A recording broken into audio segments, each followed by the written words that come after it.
ready to kick away, and it is in the air. It will sail down at the 5-yard line on the near sideline, and getting out to the 20 before being rocked to the turf is Matt Restifo.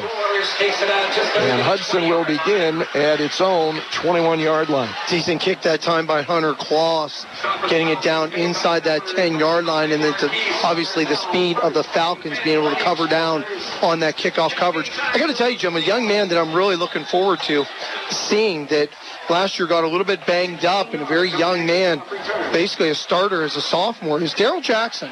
Got hurt last year and played at the safety. Now he's going to play corner for the Falcons this year. Looks like so far here early on. So it's a young man from last year I'm really looking forward to seeing. All right, Hudson will come out with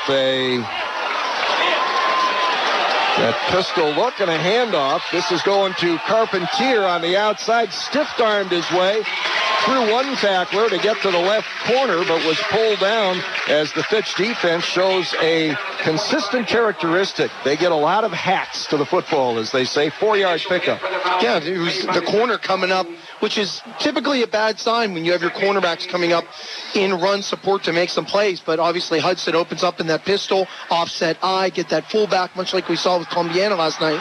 Get that fullback out there, utilizing it a little bit in the run. Sliding a wing from right to left behind the formation. Snap, play fake, throw into the underneath area, dropped in front of a charging defender. It was Joey Palumbo who was the intended receiver. Which him in a great read that time by Lawrence Harrington, middle linebacker for the Falcons. And the thing was, Jackson Parker, Coach Ron Wright sets up the screen, that inside screen to their running back, but he kind of drifted a little bit. He didn't really sell that it was a different play, and it's a little bit on the offensive lineman, but a very good read by Lawrence Harrington. 3rd and 5 for the Explorers. Less than a minute into this ball game against the Fitch Falcons. Jackson Parker calling out the signals, takes the snap, turns, gives it to Carpentier. He finds a seam around the right side this time and is driven into his own bench with a penalty flag flying behind him around the 35-yard line. We'll see whether or not this play will stand. Holding against Hudson. Our first quarter tonight on 570 WKBN is being brought to you in part by Adult Education MCCTC. Get a jump on a college career or get career enhancement training at the Mahoning County Career and Technical Center. Boy, Jim, that was a case where Damian Gray, middle linebacker, got caught up a little bit inside the wash. He didn't get his hat to the outside of the blocker and really allowed that stretch handoff for the Explorers to get a lot of yards and would have got the first down if not for the penalty. Twice they've run a stretch handoff. Twice they've had great success. Penalty takes the ball back to the 23-yard line, so it'll be 3rd and 8. Parker with a throw. Hits his man in open territory. Tackled immediately, but for a first down.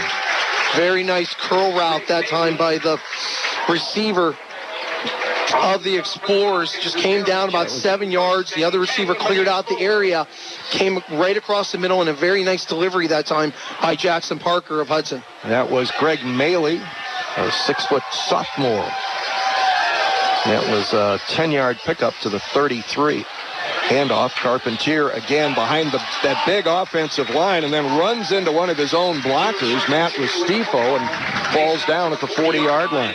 And the Explorers' offensive line, it doesn't look like they're really fast at all, but wow, they're really doing a nice job of engaging that front of the Falcons. And they put the ball in play quickly. Carpentier again blasts through the line out to the 47 and a first down. Wow, and the holes are enormous up front. Hudson, a phenomenal job here early on of getting the Falcon defensive front off that line of scrimmage. And we're not seeing, over the previous years, we've seen really a reckless abandonment with the Falcons of a lot of blitzing from their linebackers and secondary. Not seeing that here early on. Parker, and we're going to get a motion penalty here. Carpentier had started off to the left out of his running back position. Not sure who didn't have the count right, but it looked like Jackson Parker was also waiting longer than he thought he'd have to get that snap. So another penalty here against Hudson. It's second of the drive. It will bring up 1st and 15. But this is a case clearly, Jim, where the penalty's going against Hudson. It's a case where the Falcons need to take advantage of Hudson putting themselves in poor position. Snap, low, and dropped, and Parker falls on it at the 39-yard line. Back-to-back now for the Explorers. We've seen one slow snap come back out of the pistol where it came back slow and high. That one probably is an act of overcompensation. That one comes in slow and low, forcing Jackson Parker just to fall on it. 2nd and 18 from the Explorers. Guys, this has to be one of the tallest teams I've seen overall. Dude, they're gigantic. Yeah, if they all play basketball, what a team they're going to put on the court. That's the first of our sideline reports tonight, presented by Armstrong. Carpentier fumbles a handoff, and the Falcons may have covered it inside the 35-yard line. They have. Jim, that's just a case where Jackson Parker didn't get the ball to his running back, Carpentier. It was almost in slow motion where he went back, and I put that one on the quarterback. The running back took that jab step, started to come forward, and he just didn't get the ball into his belly enough and let it ride by that belly. Then that one falls squarely on the quarterback, in my estimation. Jalen Fletcher, gentlemen, was the Falcon that recovered the fumble. First turnover of the night. Fitch will come out with senior Kyle Kent at quarterback, we think. No. Is that Jalen Sanders? He wasn't even listed as a quarterback, but he is blitzed and dragged down outside the 45-yard line. Yeah, and Jalen Sanders, we were expecting Kyle Kent to come out as the opener, but Jalen Sanders at 5'7", 145, junior, very short behind that offensive line of the Falcons. So it's his 2nd and 19 now. Now Fletcher is in motion as Kent is in at quarterback and rolling to his left. He is in trouble. Throws as he is pulled down behind the 50, and the ball comes up short. Well, Jim, and really good pressure up front twice in a row from the Explorers of Hudson. John Callahan, a senior, 6'2", 210, really manhandling up front that offensive lineman, getting upfield and causing pressure on Kent. Kent has Lawrence Harrington as a running back. Jalen Sanders is a flanker. Shane Kunovich is what they call the superback. And Sanders is lined up in the backfield. He and Harrington are flanking Kent right now, with Carlos Harriet split wide to the left along with J.C. Mekovich. When they better call timeout. Yeah, that's what they're doing. They couldn't get their signals straight. Timeout on the field called by Fitch with 8:34 to go in a scoreless first quarter. The Falcons and the Hudson Explorers. This is the Friday night edition of the Game of the Week presented by Stadium Superstore in Salem.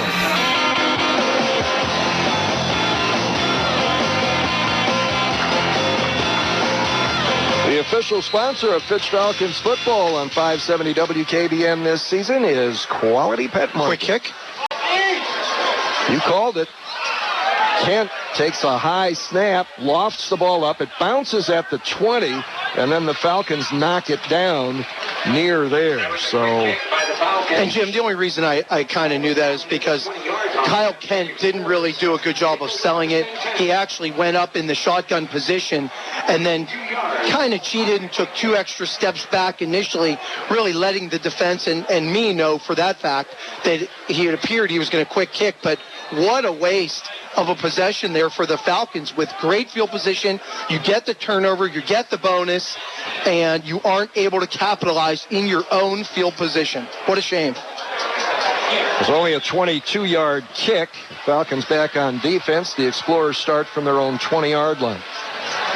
Snap to Jackson Parker. Throws wide to his receiver out on the left sideline. And that was headed for Greg Maley, who caught the one completion so far. So it is 2nd down and 10. Falcons unveiling a new video board here tonight. It's at the tennis court end of the field. And that was not up when I was here on Wednesday to see Coach Annarella. I think the only thing that was there was the I-beam upright. So they did a heck of a job getting it up and operational. There's the snap. Handoff to Carpentier, and he is caught in traffic. Good job as Carpentier got back to the 20-yard line. He was grabbed and pulled down by dog linebacker Nick Terry. Very nice job of strafing in, getting away from that big offensive line. And it really, it's awkward to say. It almost feels like Hudson, like they're running in slow motion, and then boom, Carpentier just starts to hit that hole, and boom, he's there. 3rd and 8 now. Carpentier is about 7 yards behind the line of scrimmage. He'll break from the backfield, and Parker is trapped in the backfield looking to throw, and he goes down at the 15, 16-yard line, and Hudson will be forced to punt. And that's the pressure from Jalen Fletcher that we're so used to seeing from the Falcon. Also with Tyler Price, a 6'1", 277-pound senior coming up from that linebacker position. That's the pressure that we're used to seeing from that Falcon defense, where they really just throw carelessness to the wall and just start to blitz as much as they can. Josh Wieland is the punter, corrals a high snap and punches a short spiral out of there, and it will bounce at the 45. I thought it might have been touched by Hudson, but it... Yeah, they're going to mark it. Yeah, okay, because it rolls into Fitch territory to the 46. Meanwhile, Fitch coming back out on offense, scoreless at the 7:01 mark of the first quarter. This is high school football presented by Stadium Superstore in Salem. Second possession in a row. Fitch starts in Hudson territory, but on the first play, diminutive running back, sophomore Randy Smith, only 5'6", buried by the defense, hard-charging defense in the backfield for a 3-yard loss. 2nd and 13. And tremendous upfield penetration by Alex Beck, a junior, just basically toyed with the Falcon offensive line. Deep penetration by Beck. Smith remains in the game alongside Kent, takes the handoff, weaves through some traffic up front. Got to find him before you can tackle him once he gets moving. He takes it back to the 47-yard line, a pickup of 2. It will be 3rd and 11. And the thing that's happening here early on that I'm noticing is the Falcon backs are taking the ball from the Kent, the quarterback, and they're having to search for the hole. That means the Falcon offensive line is not getting off that line of scrimmage and moving people off, because initially they're really having to search to try and find some type of hole, which is a bad sign. Jake Dorbish and Javette Rodriguez are the tackles. Kent rolls to his left-handed throw, whistles through the outstretched hands of Carlos Harriet, and now Fitch will be forced to punt. Boy, this has been back-to-back 2 very, very good defensive possessions for the Hudson Explorers, just basically stymieing the Falcon offensive contingent to nothing, basically negative yards with the penalties, and the offense of Hudson's put them in bad position twice, and twice they've been able to overcome it. Nick DeSalvo will punt it away for the Falcons. Knee-high snap, goes and gets it. Big rush, gets off an excellent kick. A floater taken down at about the 7-yard line and breaking free to the near side 30. 35-40. Good block out in front of him and off to the races and headed for the end zone. Touchdown, Hudson, on a big return by Matt Restifo. Just ended up catching the ball, and it appeared that all of the defenders coming down on kitch coverage just didn't stay in their lane to the short side of the field. And once Restifo got past basically 2 guys, Carlos Harriet came down in coverage, kind of overran the tackle initially. Once Restifo got past him at about the 15-yard line, there wasn't basically another Falcon left. Very unfortunate for the Falcons. On to attempt the extra point is Grant Gagne, a sophomore. Joey Palumbo is his long snapper, and Joe Carpentier will hold for him. Snap is good, hold is good, kick high and good. So on a 93-yard punt return, Hudson gets on the scoreboard, and with 5:23 to play in the first quarter, the Explorers lead Fitch 7-0. This is high school football presented by Stadium Superstore in Salem.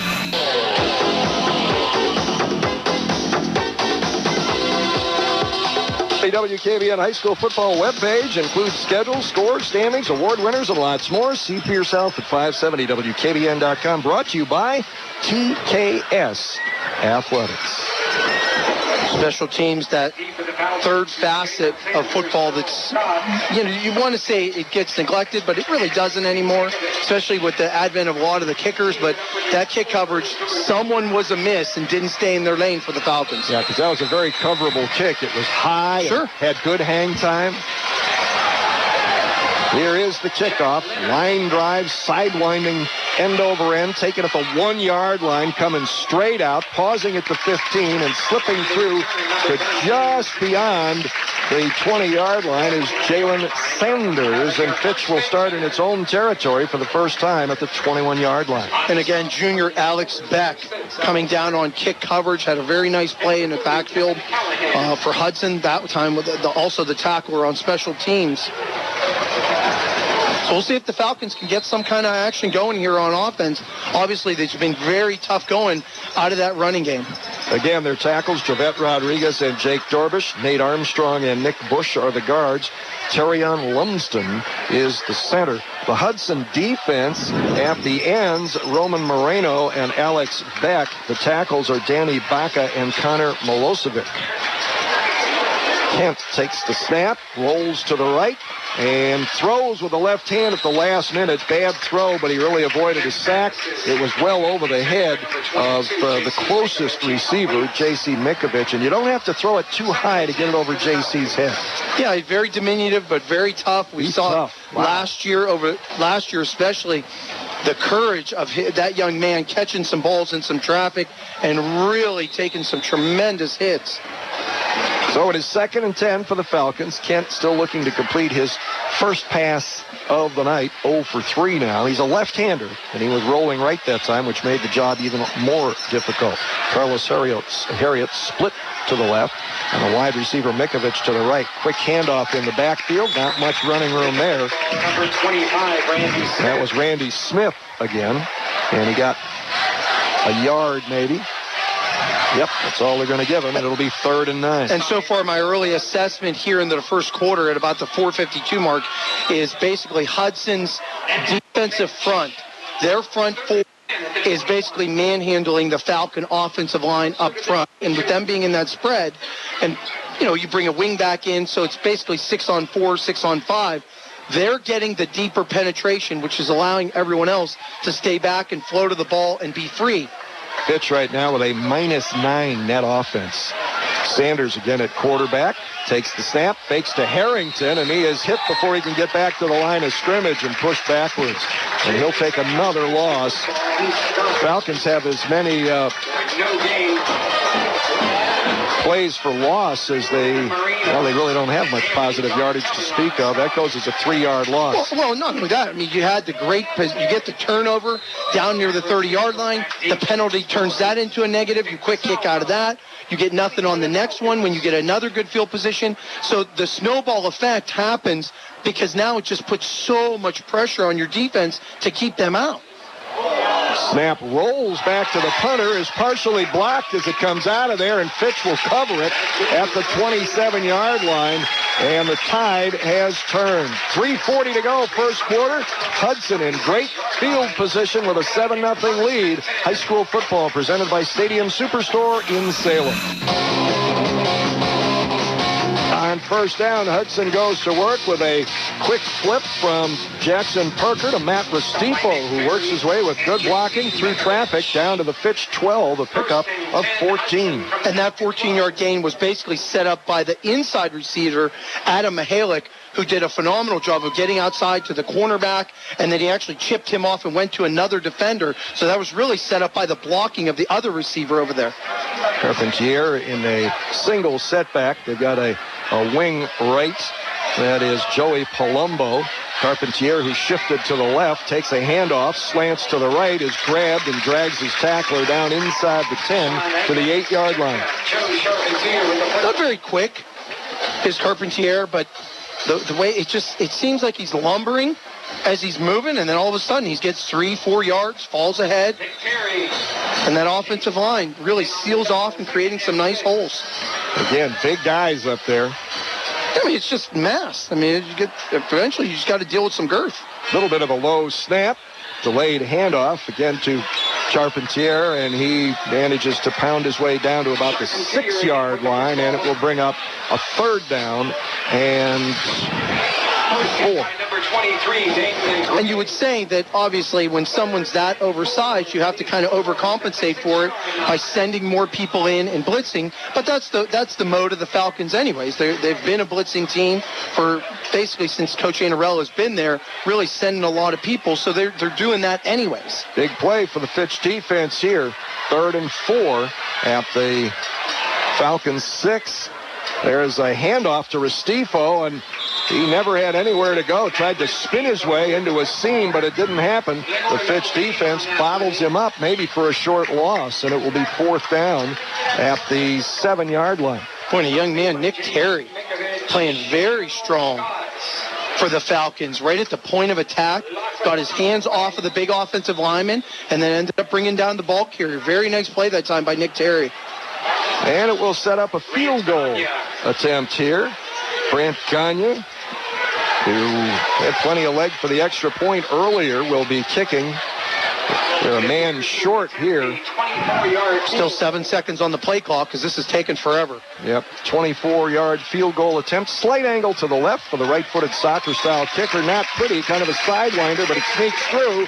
And Hudson has scored again off of another Fitch mistake. It led to a blocked punt and great field position. The defense stands, though, with 1:31 left in the first quarter. It's Hudson 10, Fitch nothing. High school football being presented on 570 WKBN by Stadium Superstore in Salem.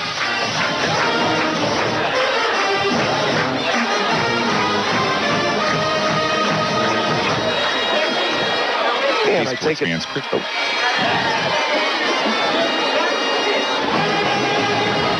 All right, we're going to keep it right here.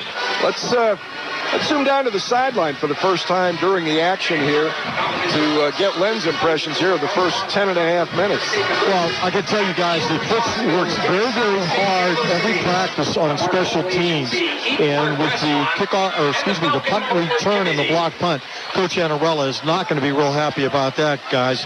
The other thing is Grant Gagne, number 83, last year, believe it or not, Jimmy and Mario, he kicked as a freshman and did an excellent job. So as a sophomore, he's trying to carry that over. And he is probably the smallest kid on the team, who only weighs 135 pounds. Jimmy?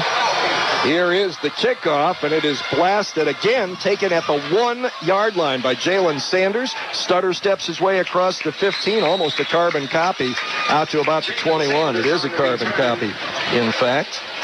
Let's get you our first, actually should be our second. There was really no scoring drive on the punt return, but there is a scoring drive here.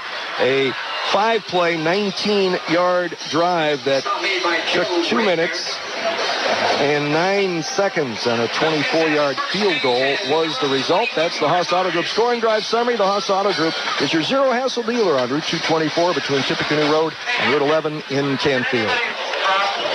And it seems here early on, the Falcons going to have to try to utilize really the arm of Kyle Kent and try and get some of these receivers, maybe even just run a screen, much the way Hudson tried to do, a wide receiver screen, bring those receivers around. Kent in the backfield, had no place to throw, and wisely sprints to his right where there was a little bit of room, and he manages to get out close to the 27-yard line. When they were trying to get the safety, Simon Turner, to bite on the inside screen right, they had Carlos Harriet, and what Kent did, they were in a trips formation. He looked to the outside, Harriet stepped back, and they ran Jalen Sanders on a go route, but the safety didn't bite with it. He stayed deeper than the deepest guy, forcing Kent to pull and tuck. Kent at center takes the direct snap with Harrington to his left, slips and falls in the backfield all the way back at the 18-yard line. Tonight's high school football broadcast on 570 WKBN is being brought to you in part by Westside Merchants, Austintown Bounce, local participating independent range insurance agents, Lafarge Construction Materials, the Area Agency on Aging, and Pizza Hut. This is not going well. A case where Kent trying to roll out, had a young man, Jalen Sanders, sitting over towards the sideline on a quick, basically a 5-yard curl route, and just had his feet fall out from under him. Back at the 18-yard line, so it's 3rd and 13. Play action fake. Kent pumps once, sprints to his left, throws upfield, and off the fingertips of Carlos Harriet, and Fitch will be forced to kick it away again. Very nice pressure that time from Hudson.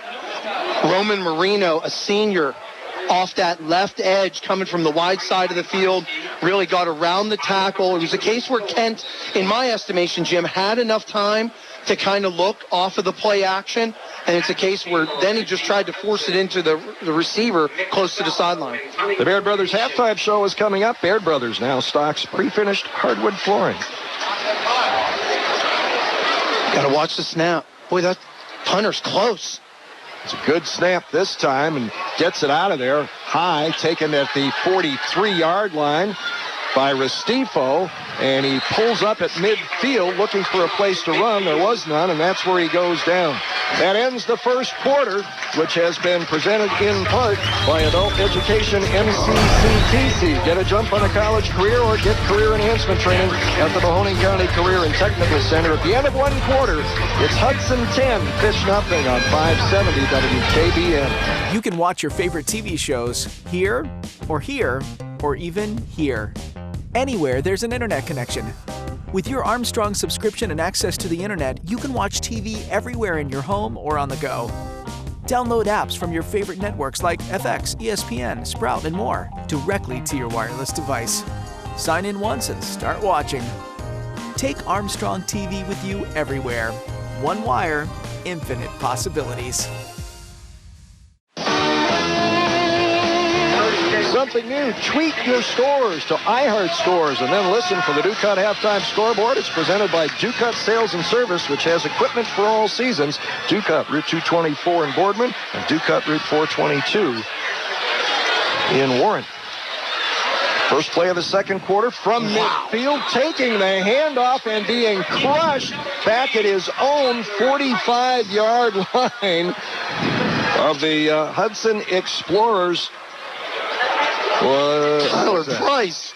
Oh, my goodness. He went so fast you couldn't even call his name. Matthew Oscarson, who we didn't expect to see, was plastered. 2nd and 15 from just outside the 45. Low snap, scooped up. Handoff in the backfield. No. Did he... Parker kept it and loses a couple more yards. Yeah, it was just a case where third time tonight so far that they've had a little bit of a missnap between the center coming back slow and then Jackson Parker's inability to get that ball from center out of that shotgun. So that's been 3 kind of discombobulated plays, but got to get back to it. Tyler Price, perfect timing on the blitz to literally obliterate the running back in the backfield. 3rd and 18. Parker drops, throws the screen, got his man at the 40, 45, 50, and free, and a touchdown-saving tackle as the receiver crosses the Fitch 40-yard line, and that was Simon Turner. Just a super call by the offense of Hudson. What do you do against a blitzing team that's really overcompensating, sending a lot of people? You let them come, and you get your offensive line. That time, Jackson Parker did a much better job of selling the screen, as did the offensive line, and then allowing the back to get that first down. First down at the Fitch 43-yard line. Make it the 42. Parker drops to throw, airs it out over the middle, overthrew it. Falcons had 2 guys there, and neither one of them could come up with it. Boy, very unfortunate. It's a case where Jackson Parker really decided where he was going to throw that ball basically ahead of time, and it's a case where Darrell Jackson, the junior who I talked about earlier in the game, should have had the interception. It just kind of bounced off his shoulder pad. He kind of went in to make a sliding, kind of slid in on his butt to try and make the catch, and it bounced right off his shoulder pad. That's a turnover the Falcons really could have used. If Casey Mikovich was 5'9", he may have had that too. So it is 2nd and 10. handoff out of the backfield and spinning. I think that's Oscarson again, and just carrying the pile with him before being wrestled to the turf at about the 32-yard line. And it's a case that was Kevin Callahan, only 5'5", but running very strongly. Boy, and it's a case where Alonzo Williams, defensive lineman for the Falcons, 6'1", a senior at 230. Great job of getting penetration, but he didn't finish the tackle as he got his hand. Tried to tackle up high, didn't go down low. 3rd down and 5. Jackson Parker drops to throw. Out on the wing and off the hands. Tried to run before he pulled it in was Nate Menendez, and it'll be 4th down. Our second quarter tonight is being brought to you in part by Stadium Superstore in Salem, where you can get employee pricing right now. Well, that's a case where Jackson Parker kind of delivered the ball a little bit behind on that inside screen, but Menendez clearly should have had that ball, let the ball get into his body, didn't catch with his hands. But, it's a case where Jackson Parker not really driving the ball with his body. He's kind of throwing the ball, and I know this sounds crazy for people that don't understand. He throws a lot with his arm, not with his legs and his body. Just kind of uses a lot of arm strength to kind of get it there. 49-yard field goal attempt is on the way. Wow. Plenty of leg, plenty of height, and plenty of accuracy. A majestic 49-yard field goal by the 135-pound sophomore, Grant Gagne. And so now, with 9:33 to go in the first half, it's Hudson 13, Fitch nothing on 570 WKBN.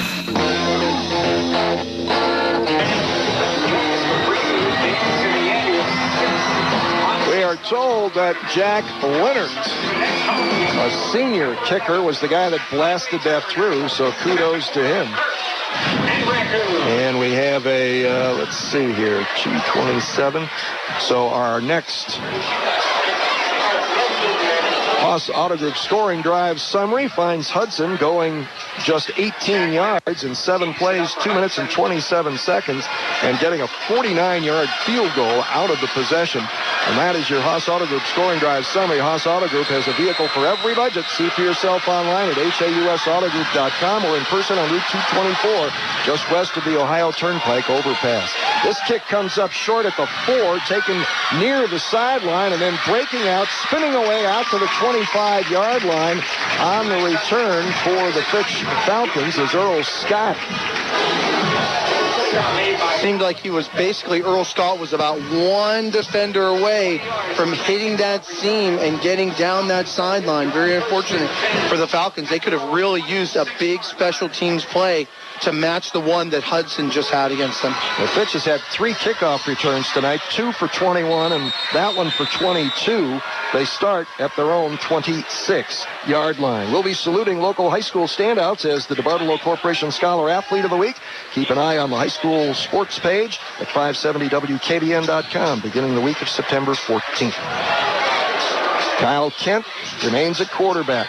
On the first down play, hands it off to Lawrence Harrington, who finds contact, spins to his left, and gets it out to about the 29-yard line. But at least there was positive reinforcement in the running game that time for the Falcons. Actually got a very nice block over on the left side by Jake Dorbish, sealing off the defensive end and creating some positive play. 2nd down and 7 for the Falcons, who are, well, as Coach Anarella said, their hopes early especially lie with their defense. A lot of work to do on offense. Kent rolls to his left, gets a good block, has time, whistles a bullet to his receiver, who is cracked immediately. J.C. Mikovich again showing he can really take a licking and keep on ticking, as they used to say. It's a completion to the 31, a pickup of 2. That time the Falcons showing a little bit of realizing their left-handed quarterback. Go to his strength, let him roll to his left side, his strong side, where he can deliver the ball and not have to throw across his body. 3rd and 5, running back to either side for Kent. Starts the count, and then as usual, the Falcons straighten up and look to the bench for the signal. This is a critical 3rd down. Amen. Sanders in motion to the right. Kent will roll that way, and we're going to get a delay of game. It's 3rd and 10. Wow, and the offense continues the train wreck that it is here in this first half. At least they had the positive play from the running back to get him out, but then the penalty, as soon as you think you have something going, now you're going to put Kent, first-time starter, basically in a really tough position from an Explorer defense that's been playing very, very well. Local State Farm Insurance agents sponsor the High School Football Team of the Week award again this season. Visit 570WKBN.com to check out the weekly winners, presented by State Farm agents, including Jen Davidson, right here in Austintown. 3rd and 10. Kent takes the snap, stands firm, throws a tip ball that is intercepted by Hudson. Threw it just a little bit high, and the pick there was made by cornerback Sean Edmonds. Turnover, and with 7:53 to go, Hudson gets it back, leading 13-0 on 570 WKBN.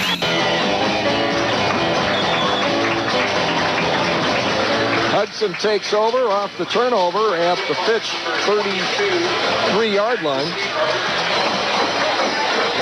And Matt Restifo on a first down carry into the left sideline. Takes it down to the 27, a pickup of 6. So it will be 2nd down and 4. Quick throw out into the right flat, thrown well behind the intended receiver, Sam Wright. So and again, 3rd down. It's just as I talked about with Jackson Parker.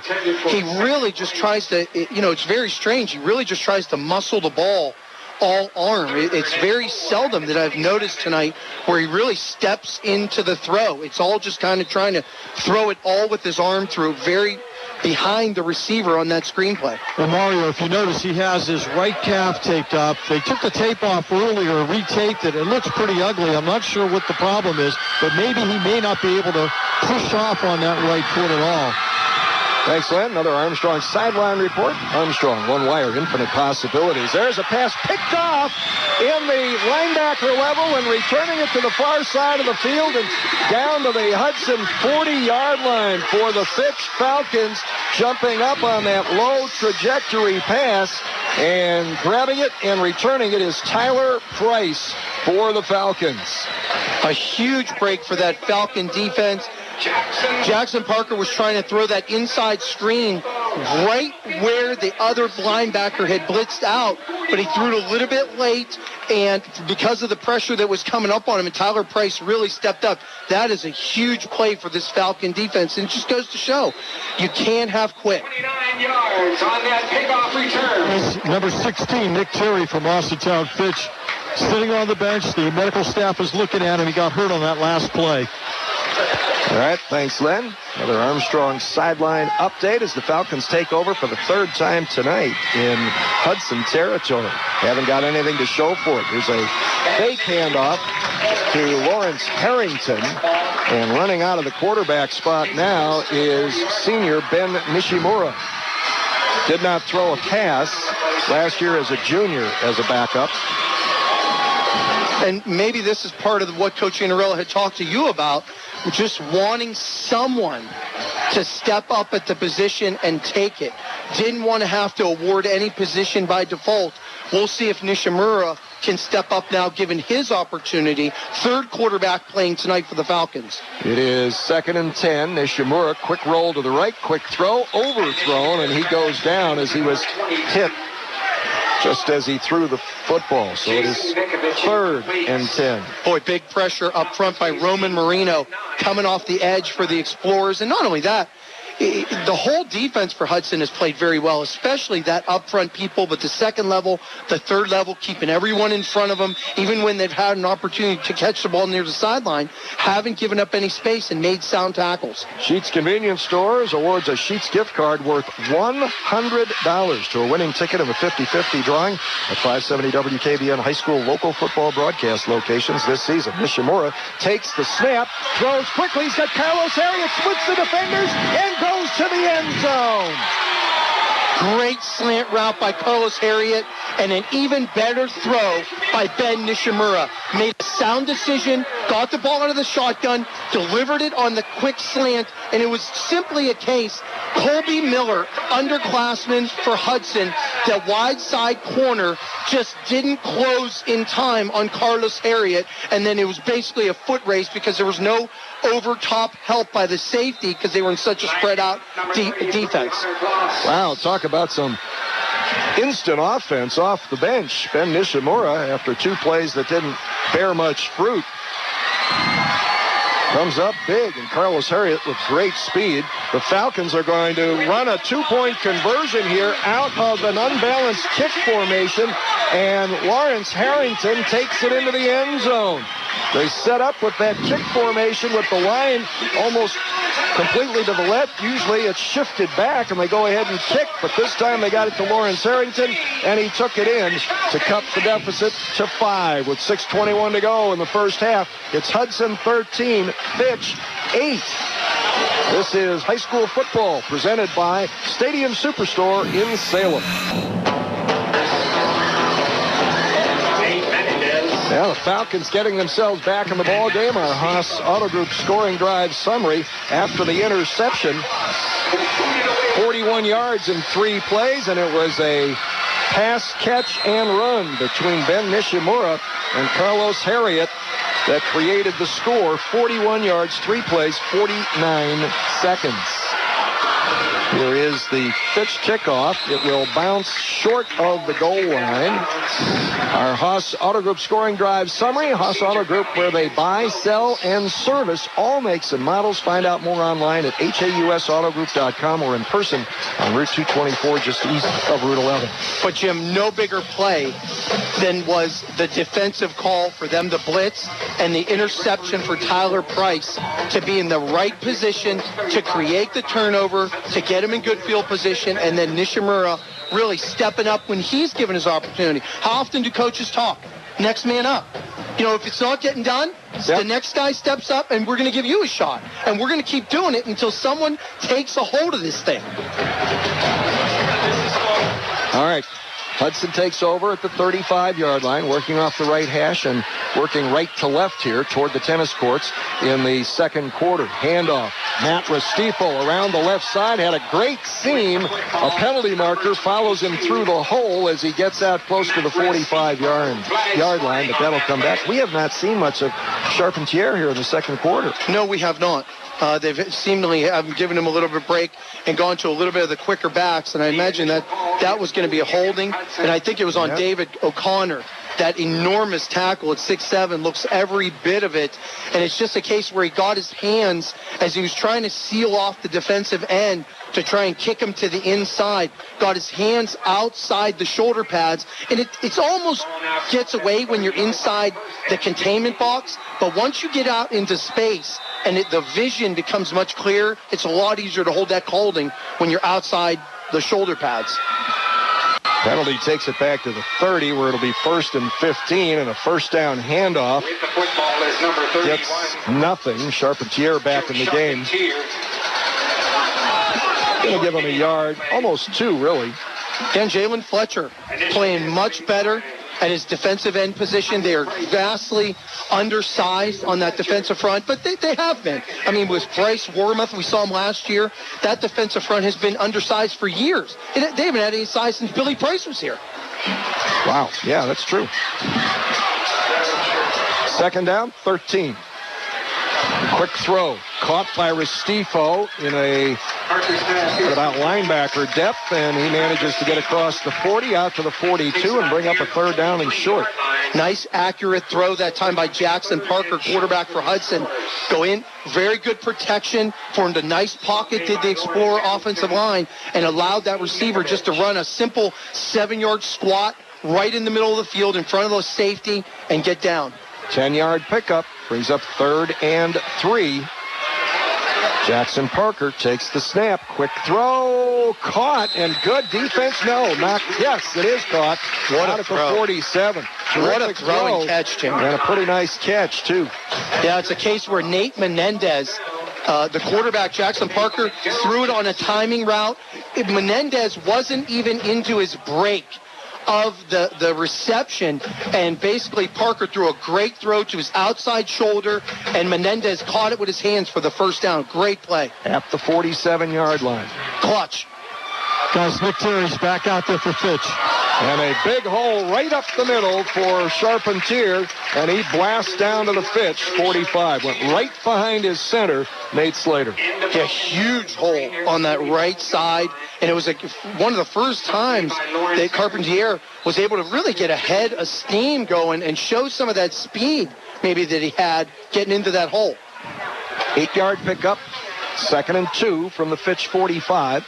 Just over 4 minutes to play. First half. Hudson leads 13-8. Play action fake. Parker steps up, slings it very deep and over the head of his intended receiver, who had just slightly gotten behind the Fitch defender. He was shooting for Greg Maley. But the thing I loved is Earl Scott, number 28, a senior, did a great job of keeping his eyes back towards the football, even though they got a little bit tangled up. 3rd and 2. The Ducat halftime scoreboard is coming up in our halftime report. Tweet your scores to iHeart Scores and find out what other teams in the area are doing. 24 Boardman and Ducat Route 422 Warren. There's the snap on 3rd and 2, and a good hole. Restifo slams through the left side down to the 39-yard line, and a first down for Hudson. Connor Milosevic and David O'Connor on that left side. Really good drive blocking, engaged the defensive end, got to the second level in the linebacker, really pushed some people back. The Ducat halftime scoreboard will be part of the halftime show brought to you by Baird Brothers Fine Hardwoods, traditional craftsmanship, timeless style. Just under 4 minutes to play in the half. Low snap, scooped up. Deep throw with time. Restifo, it's picked off, out of bounds though.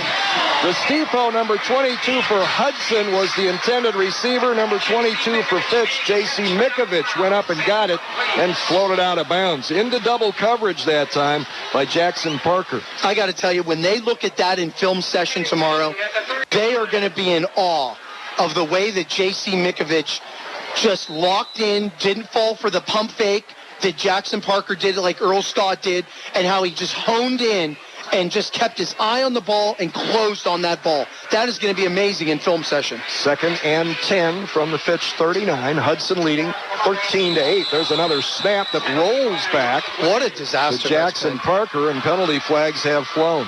I mean, that's a case where, I mean, now that's at least, and I'm really not that good at math, but, I mean, that's about the 5th time I can recall that the snap has been discombobulated, and, you know, that's just lost plays. That's lost plays you're not going to get back.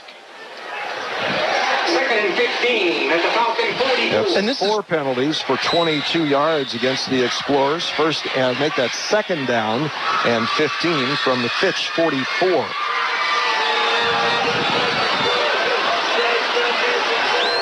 Jackson Parker will fake a run.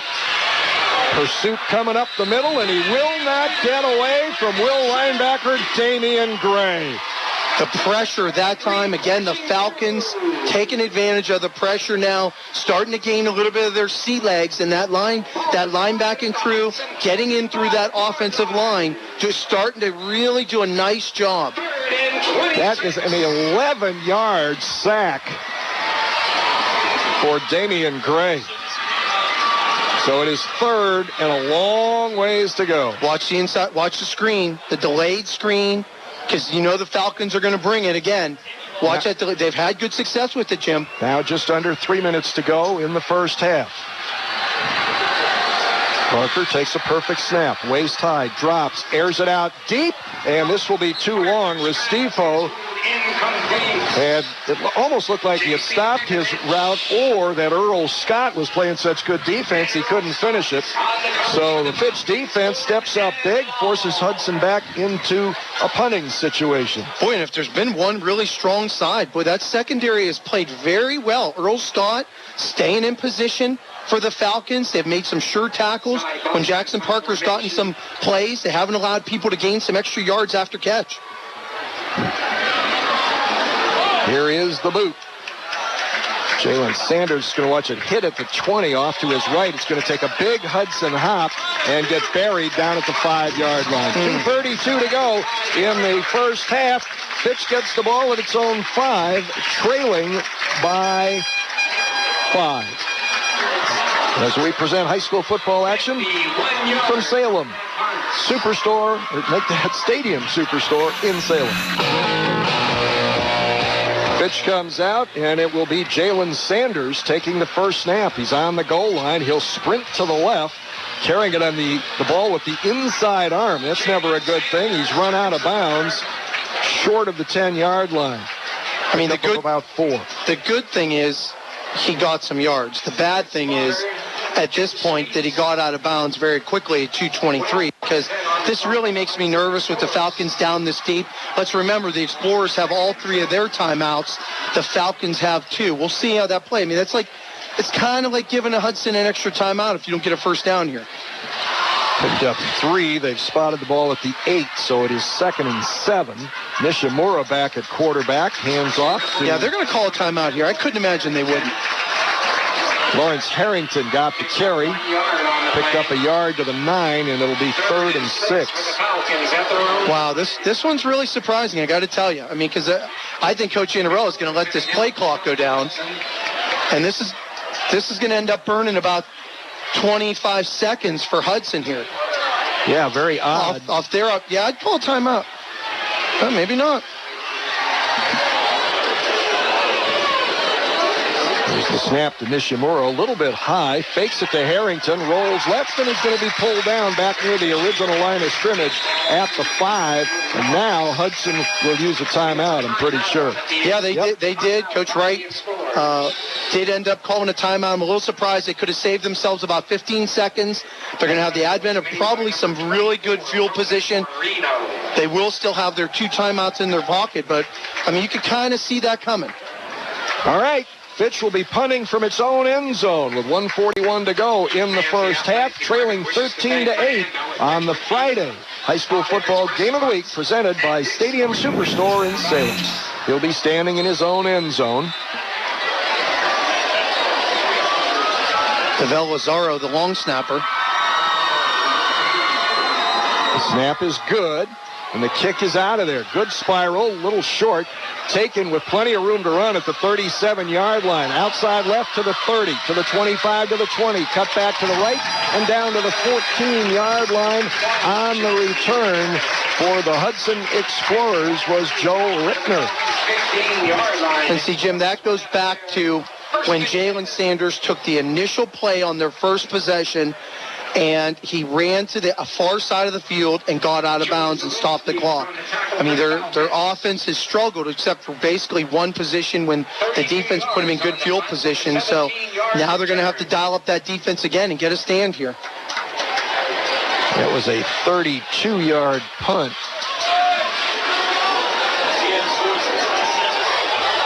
And a 22-yard return. There's a handoff to Charpentier, spins through the middle of the line, down near the 10-yard line.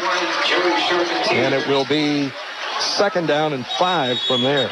Tackle made by Alonzo Williams. Yeah, defensive tackle Alonzo Williams with a tackle downfield after about a 5-yard gain.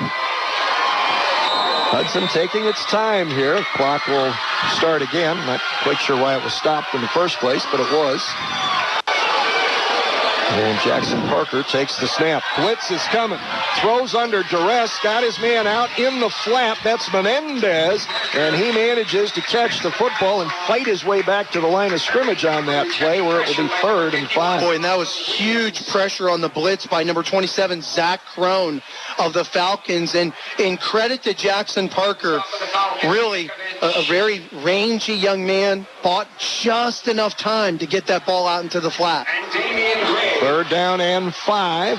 They will now go to the wishbone backfield. Play action fake. Fade lob into the corner. Too deep for the intended receiver. Incomplete. And that will give the Explorers a chance for their third field goal of the night. And that's a case on those fades when you have smaller defensive backs and a bigger receiver. And Adam Maheo at 6'3", 220 at that tight end position or inside slot receiver. I mean, you gotta throw it up and give it, put the loft on the ball and give him an opportunity to go up and get that ball.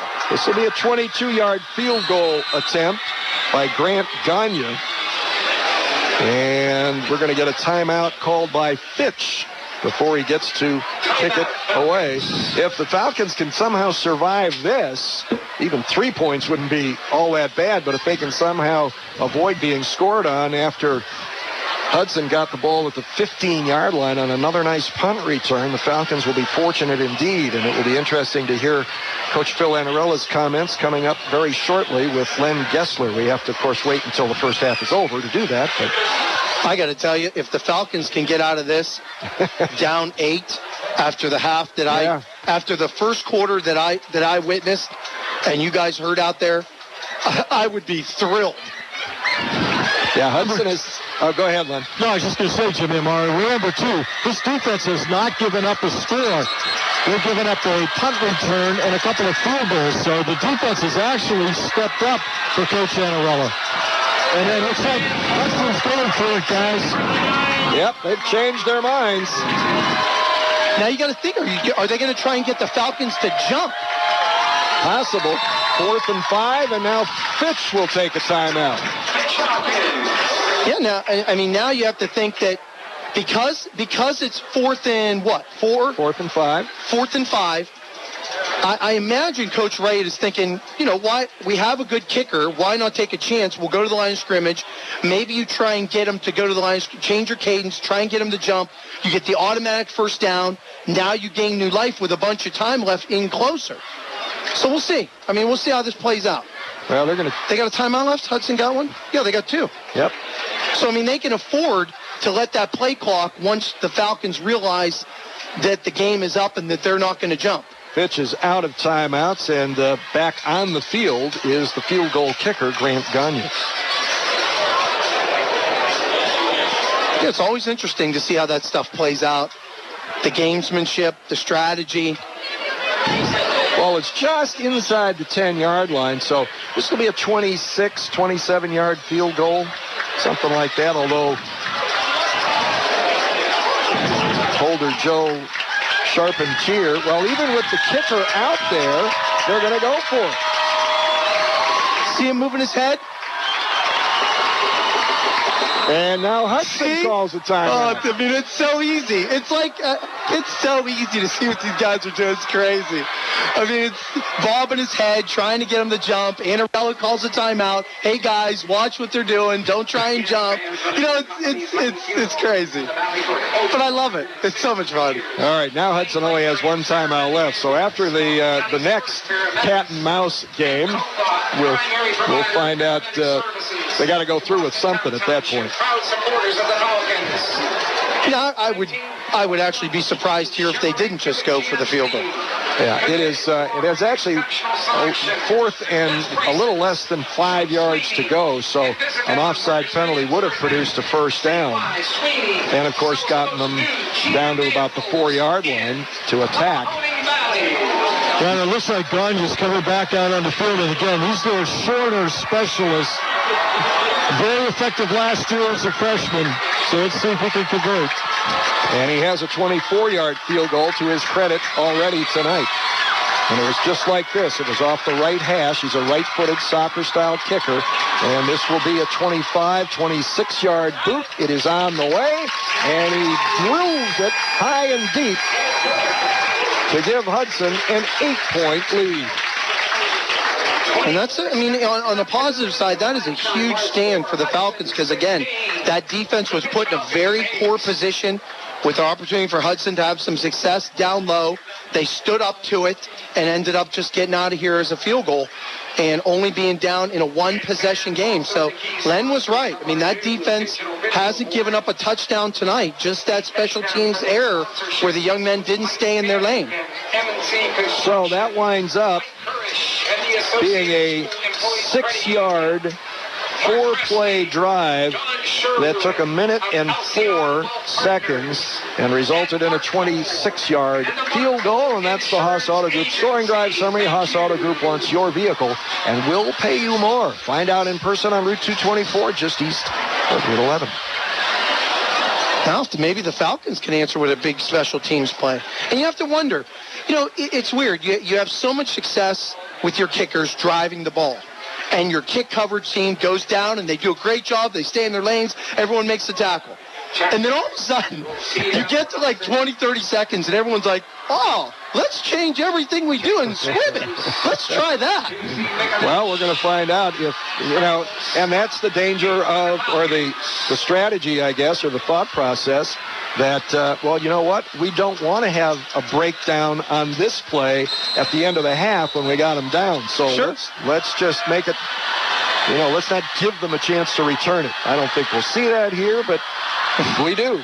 There's the bounce. High hop. It goes over the second line of Fitch defenders, but is fallen on back at the 24-yard line. And smartly, the young man who got that ball didn't try to advance it, and the young man who caught it was Joey Zielinski. Smartly didn't try to advance it, just get the ball and down it, or just cover it up. And it is spotted at the 24-yard line. And that was actually a really good kick because it actually got almost 20 yards downfield before it took a vertical bounce. It went in between the guys on the front line and then took that hop at the perfect time because it bounced over the second line of returners and got into the third level where bad things can happen if you've got good coverage. Yeah, and you could, and obviously our listeners can't see it, but the hesitation from the front level where when that ball takes that bounce, like, okay, now what? Do we go get it, or does the team behind us go get it? All right, a victory formation here, if you will. The Hudson fans below us were yelling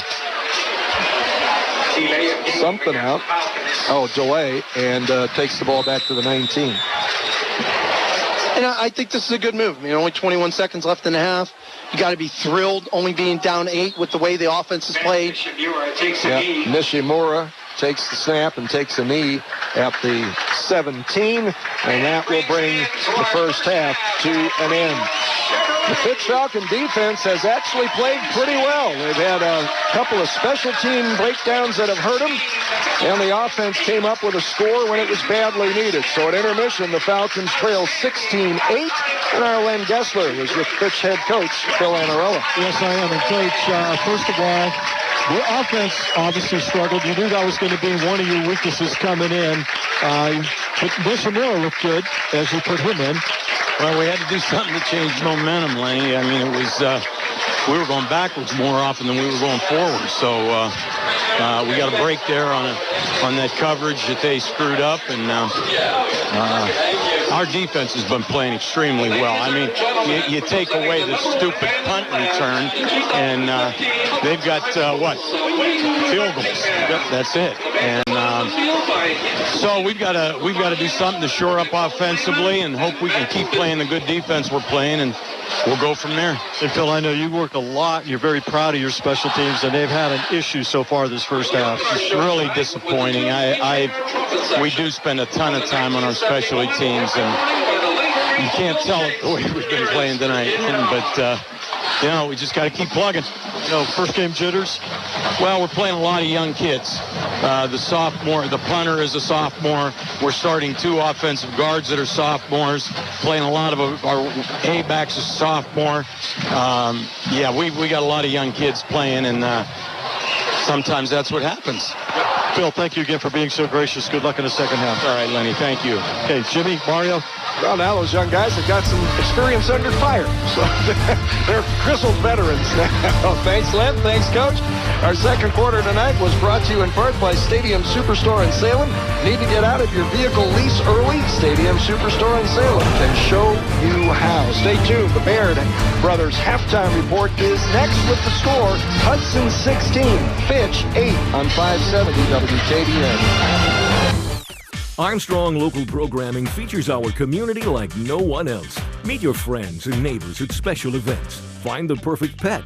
Celebrate our region's rich history or enjoy our natural wonders. Armstrong local programming is available online, on demand, and on your local Armstrong channel. Find the complete program schedule at ArmstrongOneWire.com. Local programming, exclusively from Armstrong. One Wire, infinite possibilities. Right now, this moment, the way you watch TV can change. And not in the, I liked it more before kind of way, but in the, how did I ever live without this kind of way. EXP blends Armstrong services, creating a new experience, recording 6 shows at once. Stream programs to watch anywhere. Search to find your favorite actor, show, or movie. Record shows from anywhere. And it can start today.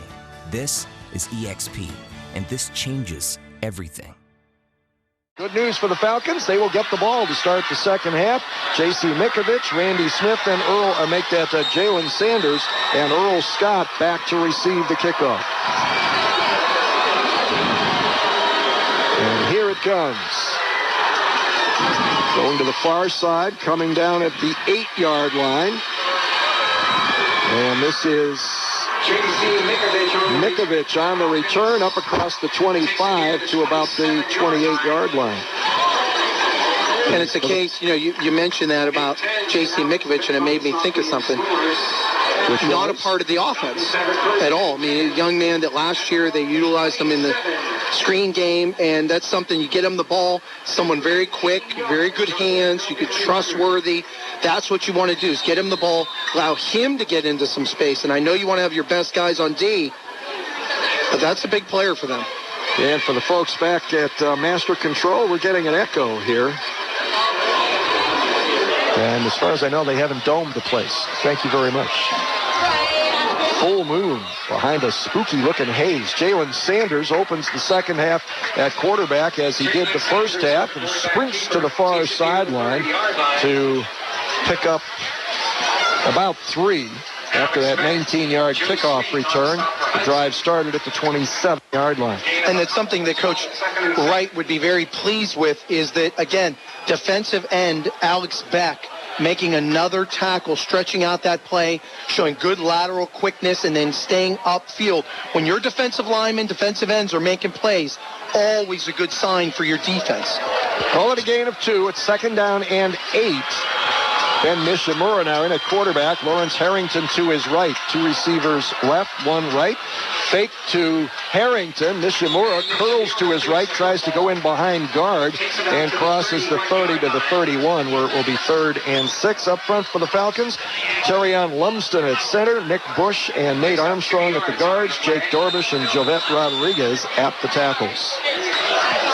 J.C. Mikovich, after that kickoff return, is on the sideline. He took his shoes and socks off, so I think there was a little problem with his leg. He will be missed. Nishimura sprints to the right, throws underneath to Carlos Harriet, who gave a little ground and probably gave up a first down. You're right, Jim, and unfortunately, he was behind the first down marker when he initially caught the ball on the quick little curl route from Nishimura, and in his effort to try and gain some more yards, curled around the wrong way and gave up the first down. Now the Falcon unit, again, another 3 and out. There's a 2-yard pickup. It's 4th and 5. And we talk about the cumulative effect of 3 and outs and how it affects, but, obviously your defense has played great. Can't leave them out there forever. DeSalvo, fair kick, a wobbler, takes a bounce. Restifo came up on it and then got away, because that could have been a problem if he had touched it. Falcons down it at the 34-yard line. And Hudson will get its first possession of the second half with Jackson Parker at quarterback. Joe Charpentier is the primary running back, although we saw several others get a shot in the first half. And that's a case where the punt returner, Restifo, the ball was coming down at a really hard trajectory, and that's the case you got to make that decision a little bit quicker, get away from that ball, because you never know how that thing is going to bounce and hit you maybe. From the 34-yard line, 1st and 10. Hudson on its first possession of the second half. Good news for Fitch. J.C. Mikovich is in at safety. All right, thank you very much. Timely sideline report courtesy of Armstrong. Jackson Parker trapped in his backfield, escapes, makes a big gain beyond midfield, and then is hit out of bounds, and there'll be a big penalty tacked on top of the run. Boy, and Jackson Parker, first time I've really seen tonight where the protection was there of his offensive line, felt the blitz, and then stepped up into that pocket, creating space, and just a silly play from a young man who's played very well, Earl Scott, as Jackson was running towards the sideline, just undercut him at the sideline and added penalty to it.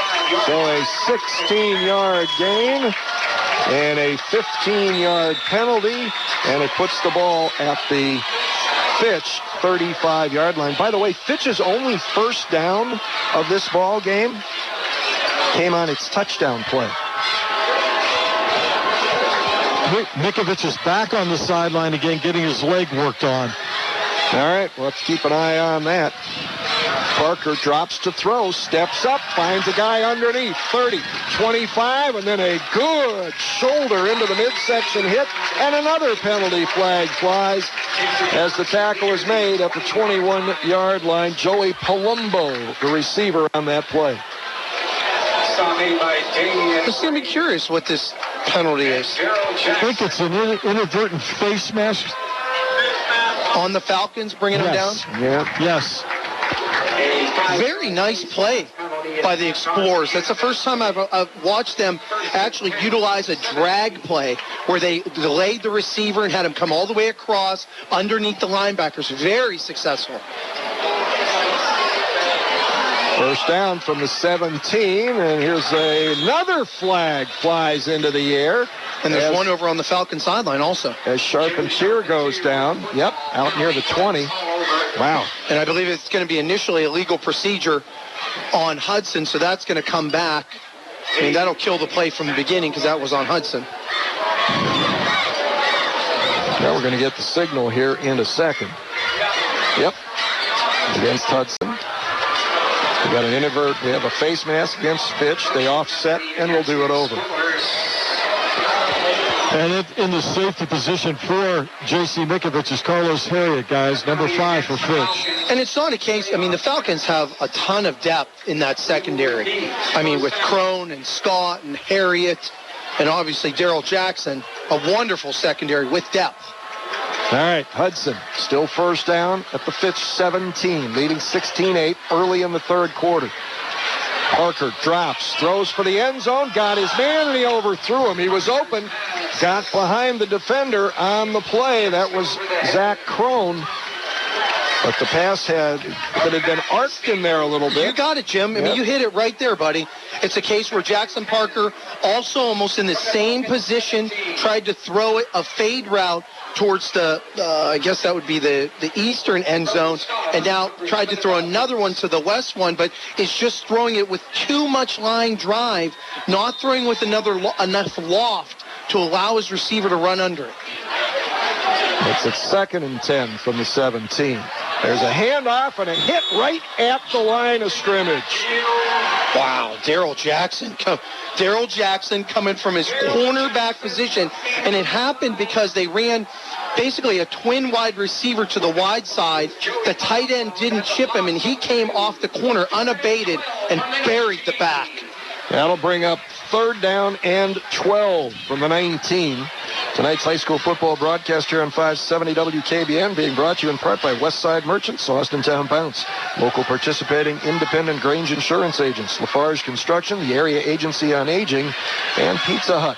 Quick throw to the outside, good block. Restifo headed for the end zone, and he is tackled at the goal line, just short of pay dirt. And a phenomenal block by Joey Palumbo of the Hudson Explorers, setting up that play to get down close to the end zone for Hudson. I mean, just that's what happens, how you get the big plays when your receivers help out in the blocking, chip linebackers, get to the third level, and create space for the backs. 1st and goal, Hudson. We also have nothing to pass or penalty, Jimmy, but it's only going to move the ball about maybe a foot. Yeah, it's nosed right up to the goal line. Hudson backs, trying to encourage the Explorer fans to make some noise, but they're being calm and confident about the inevitable, but the inevitable isn't going to happen. A whistle blows. Might have taken too much time. Falcons break through as the whistle blows and swap the ball right out of the hands of Jackson Parker. First time that Hudson's really got up everyone close to that line of scrimmage, no wide receivers, in a case where the tight end just got a little bit of an early start on that legal procedure, so that's going to push him back. Wow, we have had a plethora of early penalties here. First and goal, just outside the 5. 5 penalties for 27 yards against Hudson in the ball game now. And Fitch jumps offside. The ball will go right back to the front of the goal line. And it's Alonzo Williams down at the nose tackle position, just trying to get that early head start, trying to time the snap and get in there early, but now he cost him half the distance. And, you know, the question remains, why should a nose guard ever be offside? He's right over the ball. If the ball ain't moving, you're not moving. Makes it easy. Charpentier, huge hole between center and guard on the right side, and he's into the end zone untouched. Very nice play. Good kick out by the tight end. The tackle block down over on the right side. That's Greg Robinson, just cleared out the side, allowed the back to get in there. Very disappointing. A lot of penalties on that drive. Very unfortunate. Coach Anarello will not be pleased with his Falcons with the way that turned out. By the same token, they kind of made Hudson work for that score. Grant Gagne on to attempt the extra point. And it is good. Thought for a moment the way the officials were wandering about, we might have another penalty. Not so. 8:34 to go, third quarter. Fitch now trails Hudson 23-8. This is the Friday edition of the Stadium Superstore in Salem high school football game of the week.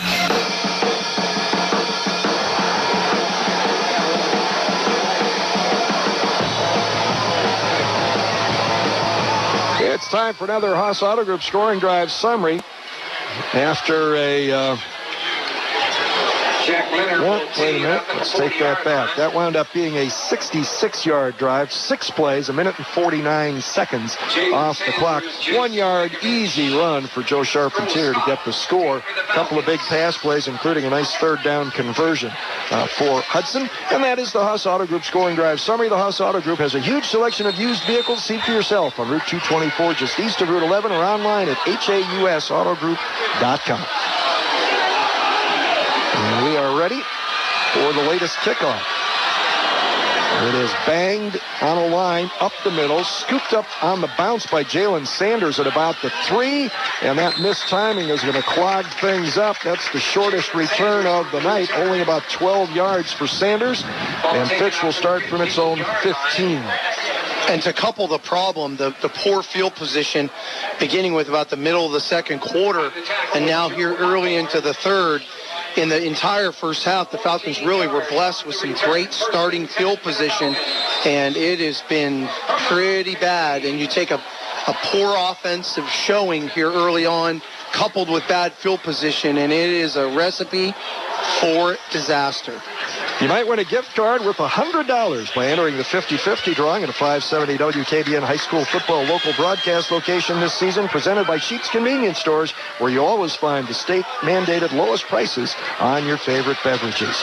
Then Nishimura with a handoff and then trying to lead around the right side as a bit of a decoy, but Randy Smith was held to actually a short loss. Danny Back, a senior at 6 foot 230, a defensive tackle. And again, another defensive front four for the Explorers, continuing to explore the backfield of the Fitch Falcons. 2nd and 11 for the Falcons, now at their own 14. 2 receivers out to each side. Running back to the right side of Nishimura, who makes a quick throw on a slant that is complete out across the 20. Short of a first down, but a nice little gain. One of the kinds of things that the Falcons will have to do to get back into it. Sammy Anderson, a junior receiver, making his first catch of the year. And it really seems as if Coach Annarella has a plethora of young men, not very big size, but good hands that he can use out on the edge to get the ball. And that's what I'm talking about. Put Nishimura in a position where he can run some quick stuff. Screens, slants, drags over the middle, anything. 3rd and 3.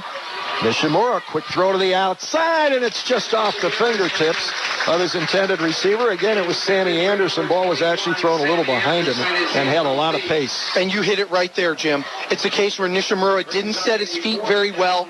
He was, because of probably the last success on the play and another 3 and out, just didn't set his feet and threw it to the outside shoulder, forcing Sammy Sanderson to have to turn around to make the play. If he could have, would have been a first down. But these 3 and outs, brutal. And then Larry Harrington, guys, was flat on his back that offensive series, so another weapon on the sideline for Fitch. Decent snap. Again, he goes back very shallow. The punt is muffed right at midfield and then picked up, and losing a little yardage for the Hudson Explorers is Joe Rittner. He misplayed that in the first place, so a short punt does minimal damage on the negative return with 7:07 to go here in the 3rd quarter. Yes, Nick DeSalvo, very short stance. It appears he's almost the punter for Falcons, about basically 3 yards up from the distance of a normal punter would be. And it's just a case of snap coming back a little bit late, and Hudson really crowds that line of scrimmage in an attempt to block those punts. Already got one today. Explorers will take over at their own 47-yard line. New quarterback, Jim. Is that Colt Pellet? Yes, it is.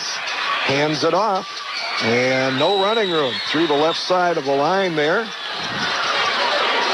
Nice play by Damian Gray. Kevin Callahan. Colt Pellet is a 200-pound sophomore. Yeah, Damian Gray came blasting through there for the Falcons. And that linebacking contingent doing very well. Been a surprisingly quiet evening, and I can understand going against a really big player has been for Bryce Warmoth, defensive end of the Falcons. 3-man front for the Falcons here on 2nd and 10. Low snap. Pellet picks it up, throws it quickly to the outside, overshoots Matt Restifo, and it will be 3rd and 10. Zach Crone, number 27 for the Falcons, a really good read from his safety position to come up to read that quick screen for the inside Hudson Explorer. Later this week, or next week actually, you'll see video of the State Farm Insurance High School Football Team of the Week Award online at 570WKBN.com, presented by participating local State Farm insurance agents like Bill Anderson in Warren. Hudson taking its time here, even though the clock is stopped.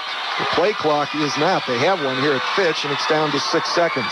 Pellet takes the snap, loads it up deep down the right side, got his man, and he caught it out of bounds. It's pretty close to being a completion, but not quite. Mike Piekarski was the receiver. Yeah, Piekarski really looked like he ran a very nice, crisp route, like a deeper outside slant route, and it appeared that Colt Pellet had driven the ball very well, just a touch outside, had the cornerback on that far side a little bit twisted around. Oh, Daryl Jackson, he's down. We've got our first cramp of the night. Timeout on the field, 6:25 to go, 3rd quarter. Hudson leading 23-8. This is the Friday High School Football Game of the Week, presented by Salem Superstore in Stadium Superstore in Salem. In Youngstown.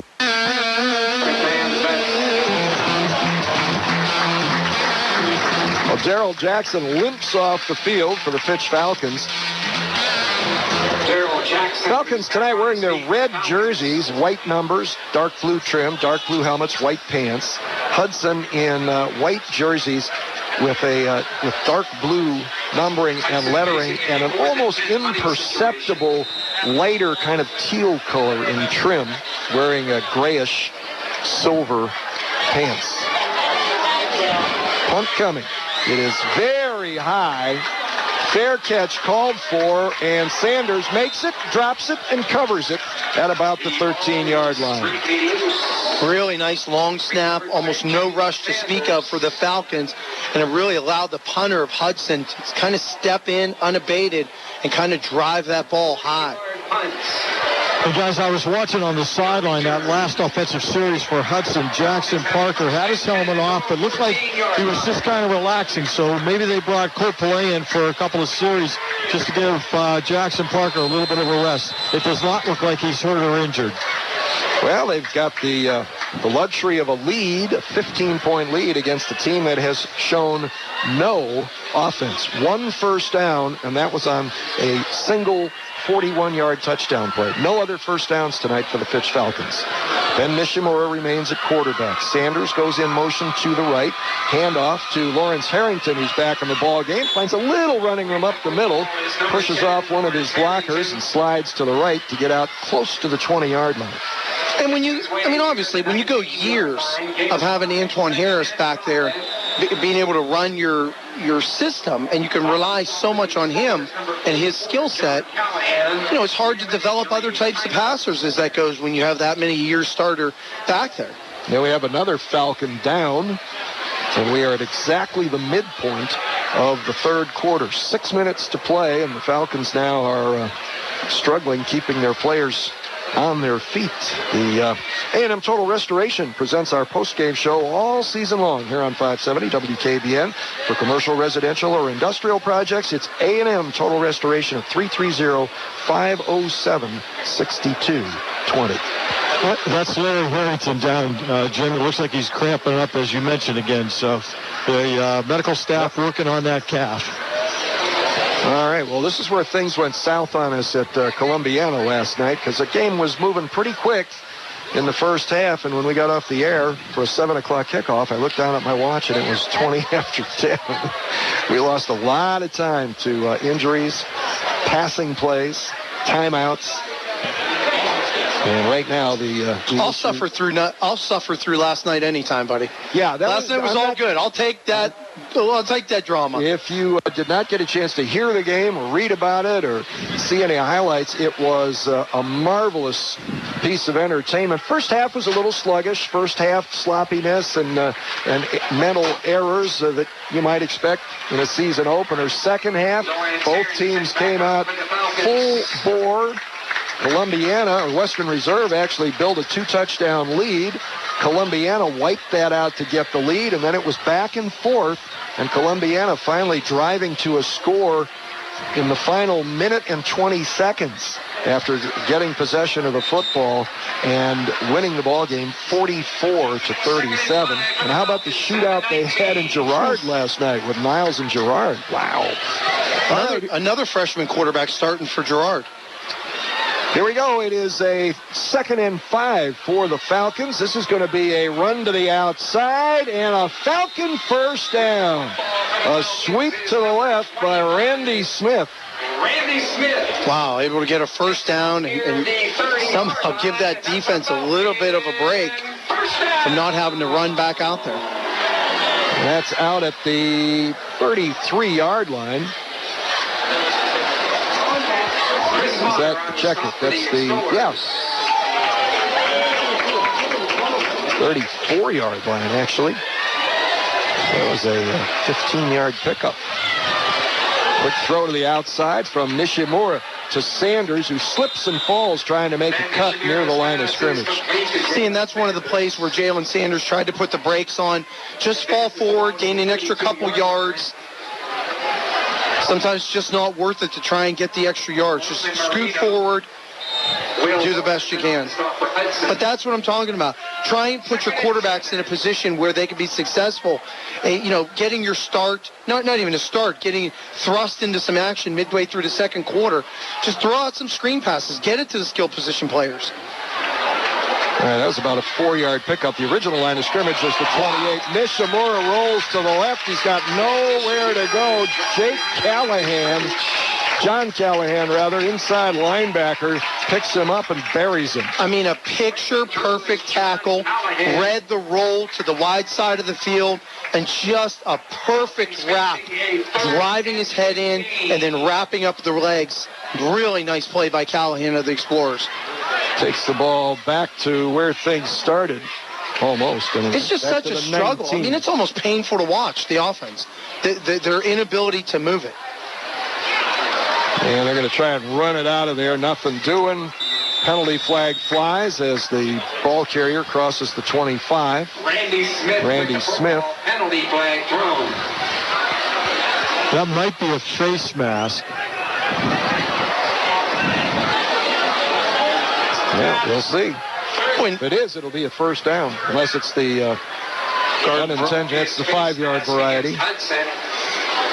And another thing, surprisingly, the Falcons haven't used is because haven't put a lot of guys in motion on that jet sweep where you bring a wide receiver right across the face of the quarterback, hand it to him when he's in full motion.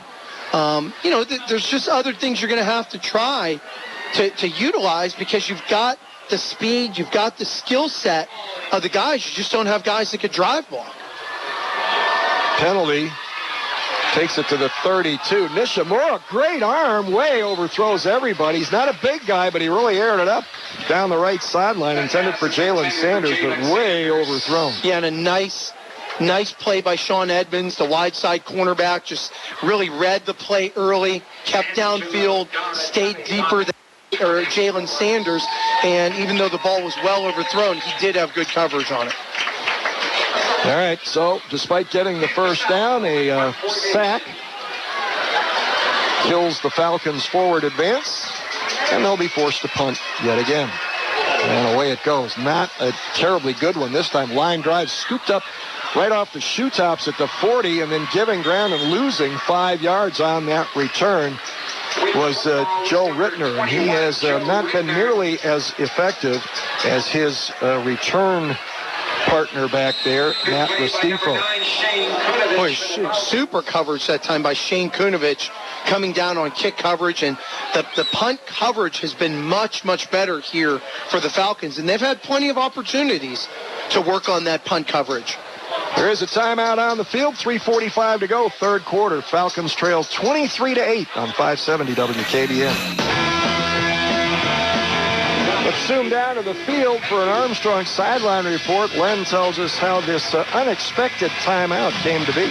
Well, head official Mr. Montana called a water break for everybody, and I think that included his crew too, Jimmy, so he may have had other motives other than just the players on the field, but good idea to get them somewhat hydrated. Of course, you would like to do that weeks in advance, or at least a week in advance when it gets real warm.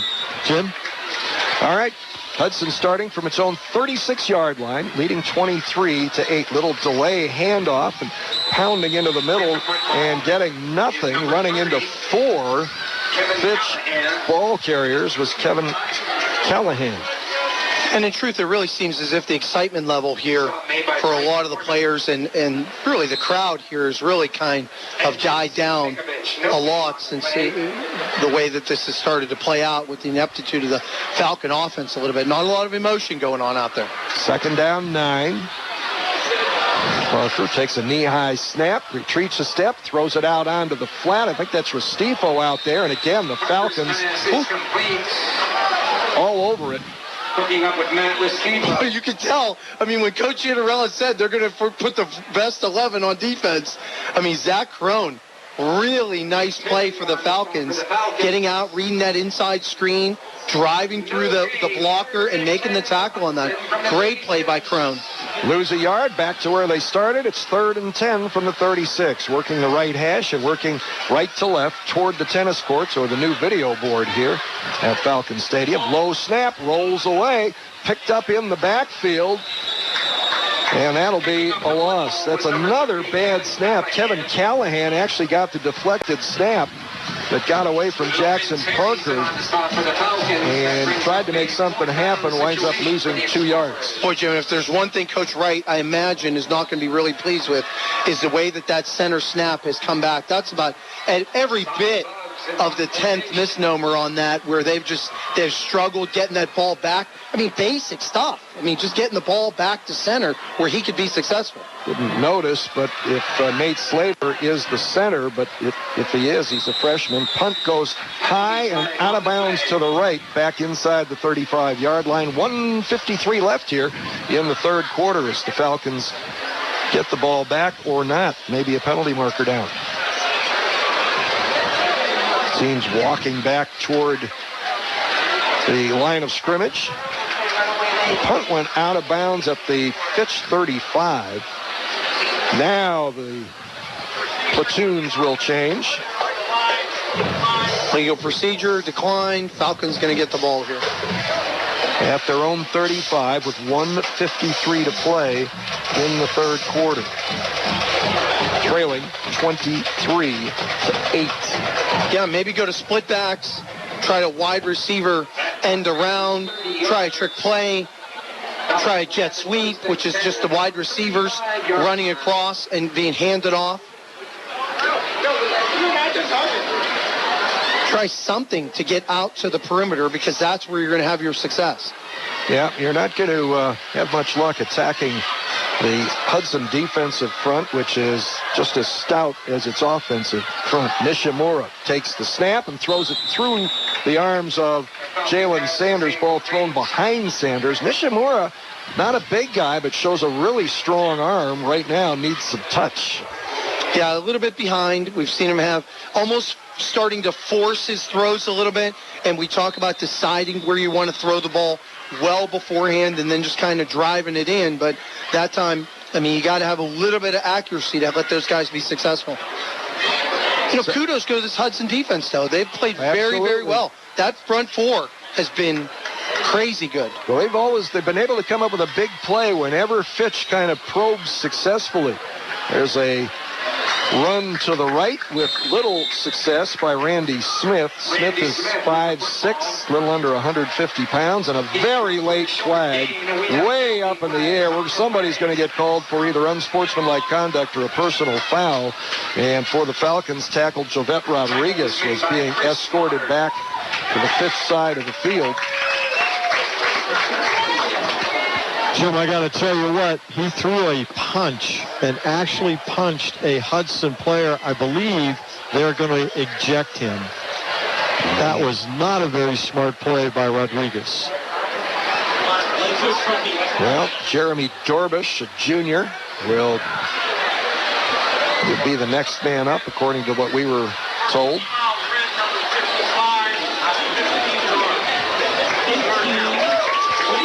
Okay, they're not going to throw him out. He's lucky because, and they said the wrong number. They said 65, but it was actually 55. 55. Yeah. Right. Yeah, the Falcons are very fortunate because I know, now this is one I don't know, Jim, and maybe Len, you know it.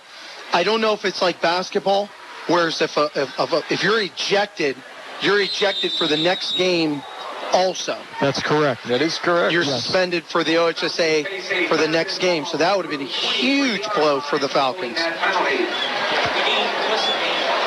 So it is now 3rd and 22, and the Falcons' offensive woes get deeper. 3 receivers right, 1 left. Ben Nishimura takes the snap, fakes the handoff. Got a little time, pocket collapses, dumps it off in front of him to Smith, but it hits the turf, incomplete. Just as well, or they'd have lost a ton more yardage. That time Hudson brought a little bit of extra pressure, brought John Callahan at that linebacker position on a blitz. The Falcon offensive line actually did a decent job of providing a little bit of time, but then things broke down by the good secondary coverage of Hudson. Nick DeSalvo with another punt for the Falcons. He's getting to hone his leg stroke here. There's the snap. Good one. Gets it just barely out of there. Line drives it across the 50, takes a hop, rolls inside the 40, winds up being a pretty decent punt down near the 36 or 37-yard line of Hudson. You'll hear from the O'Charley's Player of the Game live from the field in our post-game show made possible by O'Charley's Restaurants in Boardman and Niles. that wearing down of that Falcon defense. Really, it's tough when you have to continuously go out there and battle like that. The struggles of the offense. You know, Jim, there was actually some surprising scores at halftime that you had given. I was stunned. How about Harding? Yeah, although their competition in that game is not. Yeah, man, with the way things have gone lately in the last couple of years, beat East Shaw. Hey, woohoo! How about Mooney getting thumped? Another low snap. Jackson Parker scoops it up, rolls to his right, little jump pass, and he threw it through the hands of his intended receiver, Joe Charpentier. And looks like it's another penalty marker down. Yeah, Jimmy, it looks like it's going to be holding on Hudson. Bryce Wormuth, Jalen Fletcher providing a lot of pressure up front in that front three for the Falcons. The call is holding against the Explorers. And they've brought, it's actually been a couple of possessions now. The Jackson Parker back at that starting quarterback position after a little bit of putting in Colt Pillay, a sophomore at 5'9", 200 pounds, a lot thicker of a player out there. Had a couple nice plays, but they've elected to go back to Jackson Parker. Because that is a penalty from the spot of the foul, it winds up being a 20-yard penalty. In terms of the last line of scrimmage, they're back at the 16-yard line now. So they got forever to go. Handoff in the backfield. They'll lose some more yardage. With the football, number 22, Matt Restivo. Boy, Darryl Jackson on the carry. Darryl Jackson back in for the Falcons at that cornerback position. J.C. Mikovich, though, unfortunately, a safety, starting safety for the Falcons, not back in the game. So that injury must be a little bit more serious. That is probably the final play of the third quarter as the clock ticks down and the teams head for their benches. The third quarter has been presented by Beatrice Kopp and Hirschman. Reputation, respect, results. 3 quarters in the books at Falcon Stadium in Austintown. Fitch trails Hudson 23-8. This is High School Football 2015, presented by Stadium Superstore in Salem.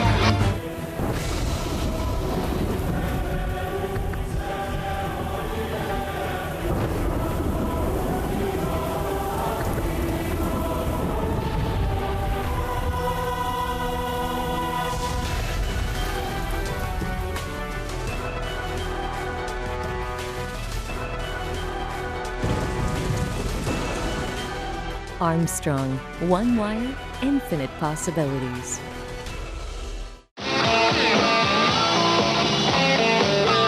Been forever for Hudson back at the 13-yard line. Jackson Parker fakes the run, throws a deep slant, and this is caught and dropped across the 30-yard line. That would have gotten him close to a first down. The pass was intended for Ryan Martin. I'm actually a little surprised they haven't used more of Ryan Martin in the passing game because of the stature and the size of the Falcon defensive backs. Ryan Martin is a 6'6", 200-pound receiver. That's some length, buddy. Well, they've got a problem in that they are, they've got a new quarterback, and I have a feeling that when he gets his legs and they can get Charpentier unwound a little bit, this can be a pretty good offensive team. Speak of the devil, is that him with the football now? Fitch defense jumps all over it. With the football was number 31, Damian Gray. Yeah. Damian Gray, first one there for the Falcons. Another stand for the Falcon defense that has just played wonderful tonight. Their ability to get to the ball, and it's been a trademark under Coach Giannarella. Have done a great job. That was a 2-yard gain to the 15, and so it is 4th down and about 21 to go.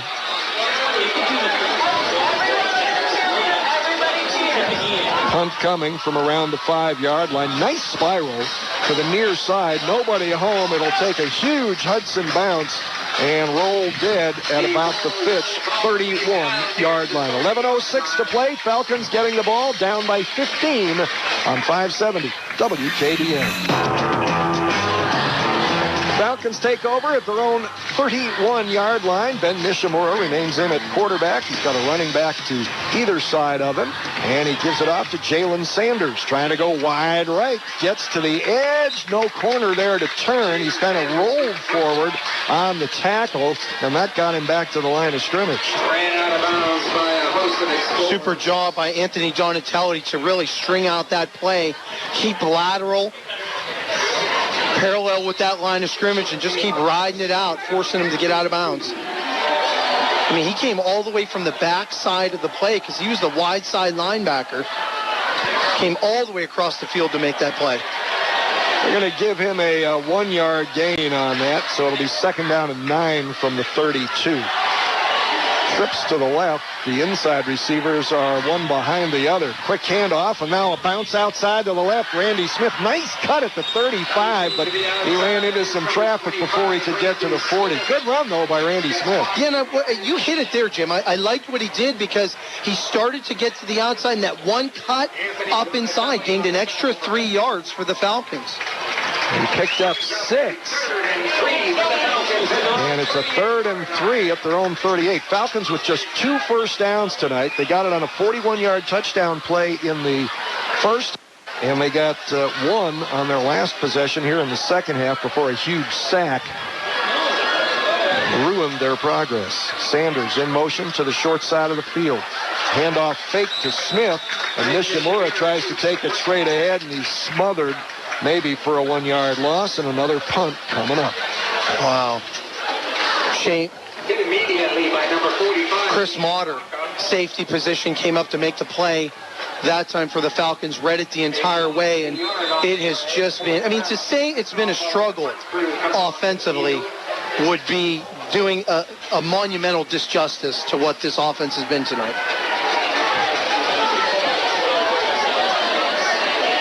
So the Falcons, you may be setting a school record for the most 3-and-outs in one ball game. We'll punt it away again. Not much pressure this time, and a booming kick taken at the 30 by Restifo. Cuts to his left. No big return for him this time as he is dragged down at the 35-yard line. 9:21 to go. Hudson gets the ball up 23-8 on 570 WKBN. Nightline embroidery and screen print for uniforms, team and corporate apparel, spirit wear, banners, and signs. Call 545-8108 or visit Nightline on West Liberty Street in Girard to find out how they can help you stand out. Don't forget about the Football Friday Scoreboard Show coming up tonight, our first edition of the season, presented by Home Savings. Denny Liebert and Ryan McGehee. And a new name, which you'll find out when the Scoreboard Show starts. On duty tonight from the 36, handoff in the backfield and coming out across the 35, maybe to the 38 as the Falcons continue to hit hard. It's Kevin Callahan. And it's almost as a case where I believe Coach Ron Wright keeping the offense almost blasé on purpose. Just kind of trying to run out the string, grind some clock, get it to some of your backs. Don't put your quarterback in a bad position. You've got the lead. Obviously, your defense has played yeoman-like tonight.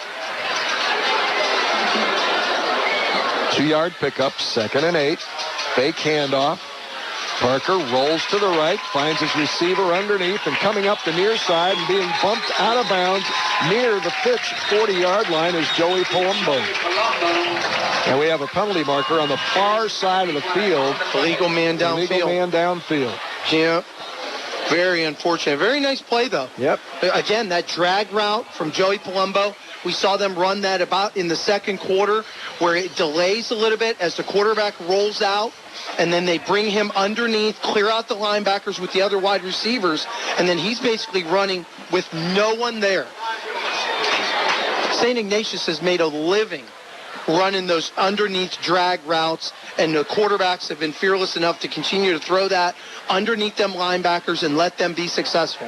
It's a great, great play. Very underutilized. St. Ignatius, their offense is machine-like. They do the same thing every year. The names inside the Uniforms change, but nothing else does. There's a quick pass to the near sideline, batted down at the line of scrimmage by the Falcons. Another nice play. Or I believe it was Nick Terry, number 16. And if you can't get the ball, you can't get to the ball or can't get the pressure, Terry did a nice job just raising up his arm and batting down the ball, number 16 for the Falcons. He's having quite a night. He is. Hey, guys, there's an interesting family, let's say, not a few. Well, connection. Watch this play. Another low snap. Parker scoops it up, rolls to the near sideline, throws it up the sideline, delivers a strike to Menendez, who spins inside two defenders. He's at the 20, jumps over another defender, and is pulled down from behind inside the 10, at the 10-yard line. Wow.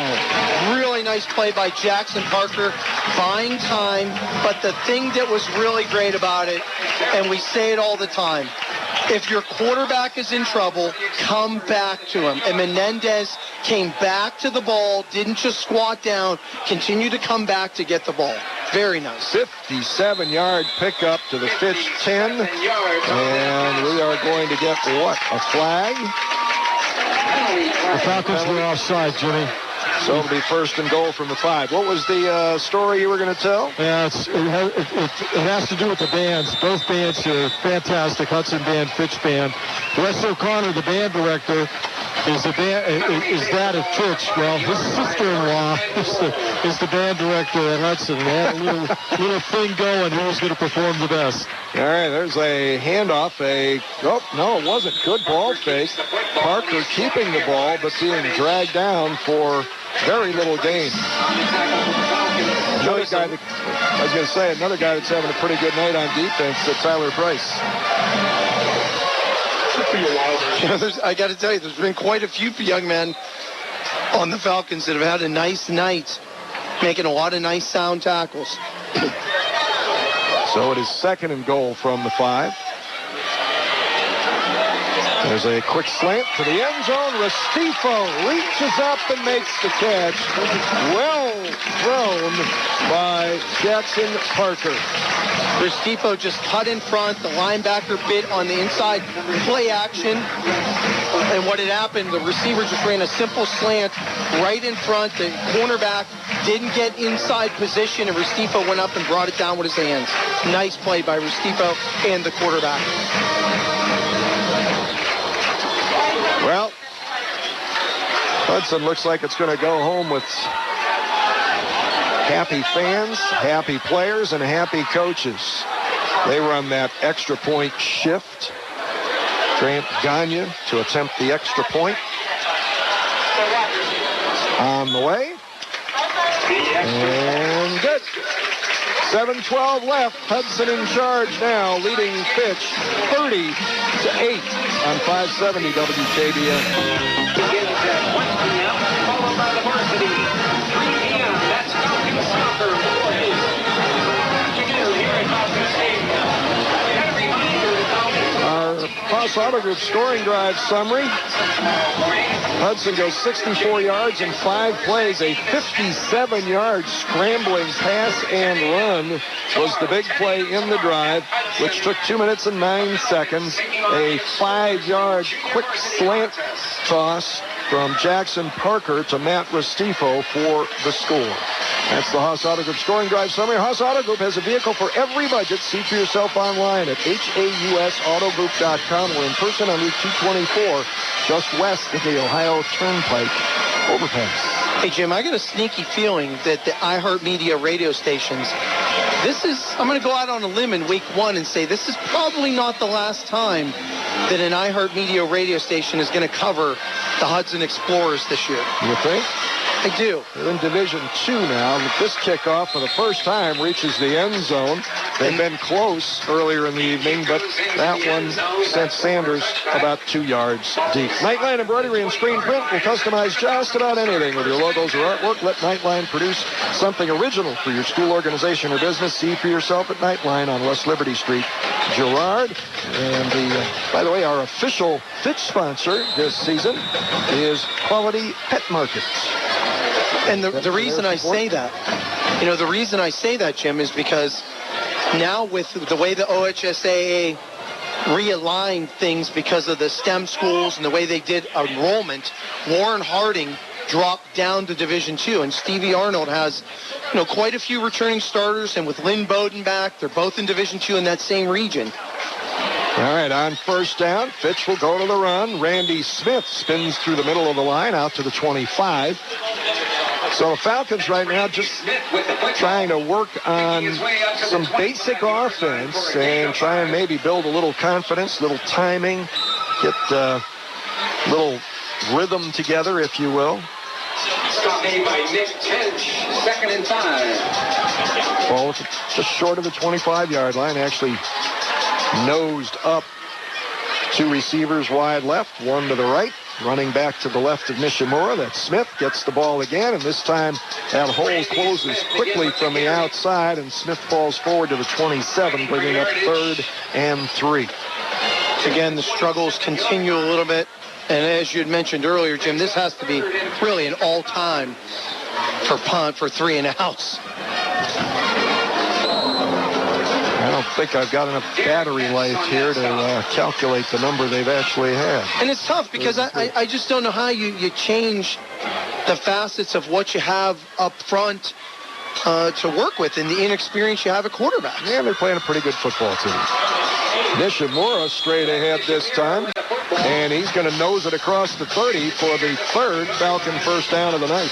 And you bring that up, though, but it doesn't get, this year there are no Canadian football teams. Canada's not going to save you this year. And it gets worse. I mean, not worse, but it gets bad next week, too. I mean, you're going to play a greater Cleveland Conference team. You're going to play Brunswick next week. Next week that whacked them last year. So, I mean, Brunswick's been habitually pretty tough. First down, Nishimura wings it out in the flat, complete to Sanders, but well covered, and he'll only be able to get about 3 yards for that effort. But Fitch continues to move forward in small increments. And because the Falcons are independent, I mean, they play a pretty brutal schedule. Hudson, Brunswick, Louisville, Louisville that was putting it to Canfield, even though they're Division II, Harding, Massillon, Erie McDowell.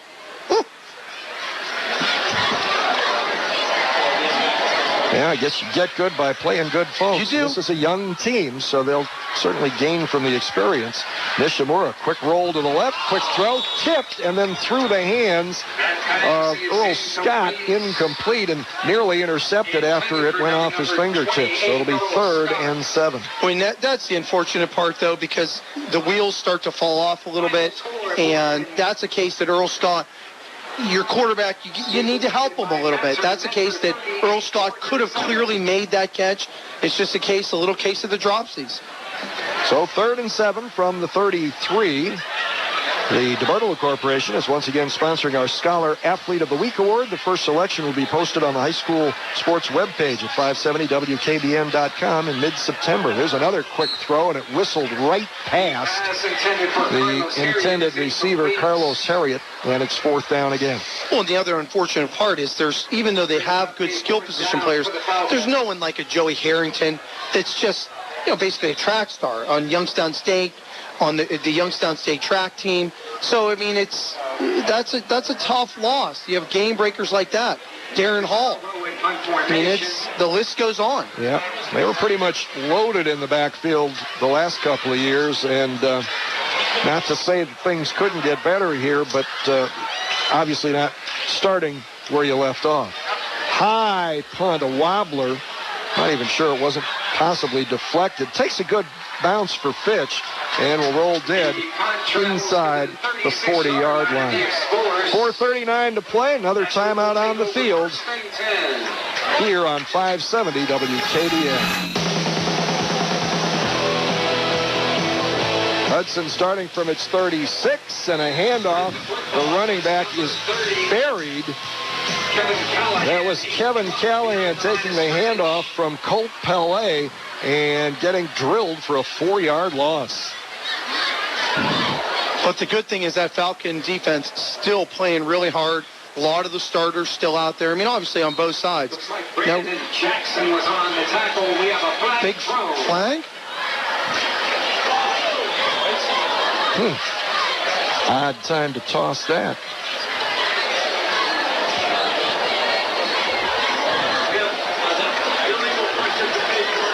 Illegal participation. Could have been a huddle violation, so that's another 5-yard loss. The referee's not playing out the string, are they? Well, got to make sure that you...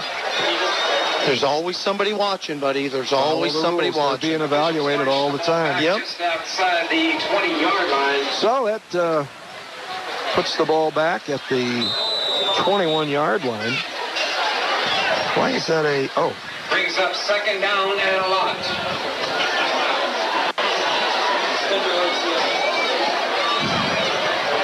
It's a 10-yard penalty at the 21-yard line.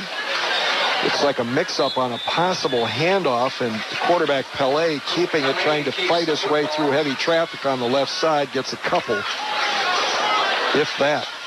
And now looking at some of the numbers out there on that offensive line, it actually looks like Coach Ron Wright of the Explorers has actually put in a lot of his second-team offense out there now.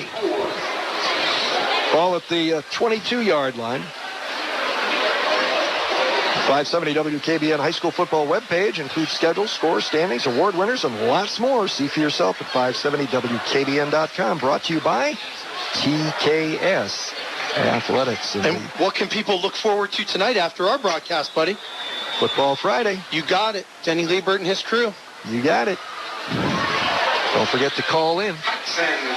Yeah, for a lot of people that might be listening out in Hudson, maybe not getting their first chance to listen to us, catching us on 570, you're in for a little treat on your ride home if you tune into Denny. Thanks to iHeartRadio as well. Hudson's called the timeout. We'll take one with them. 3:16 left. Hudson leads Fitch 30-8 on the Stadium Superstore in Salem.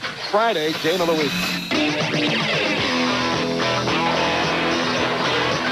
On second and long, another sloppy handoff, to say the least, and winds up going for no gain as Callahan is chopped down, actually loses a yard back to the 21. And if there's just one thing to say, I mean, obviously for Hudson, it's been quite a struggle at that center position.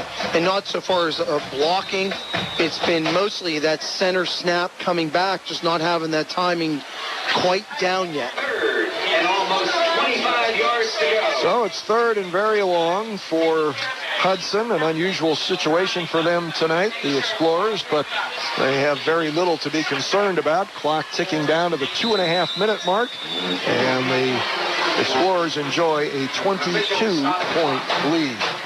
Officials have stopped the clock now. Apparently somebody else on Fitch, maybe flexing a leg.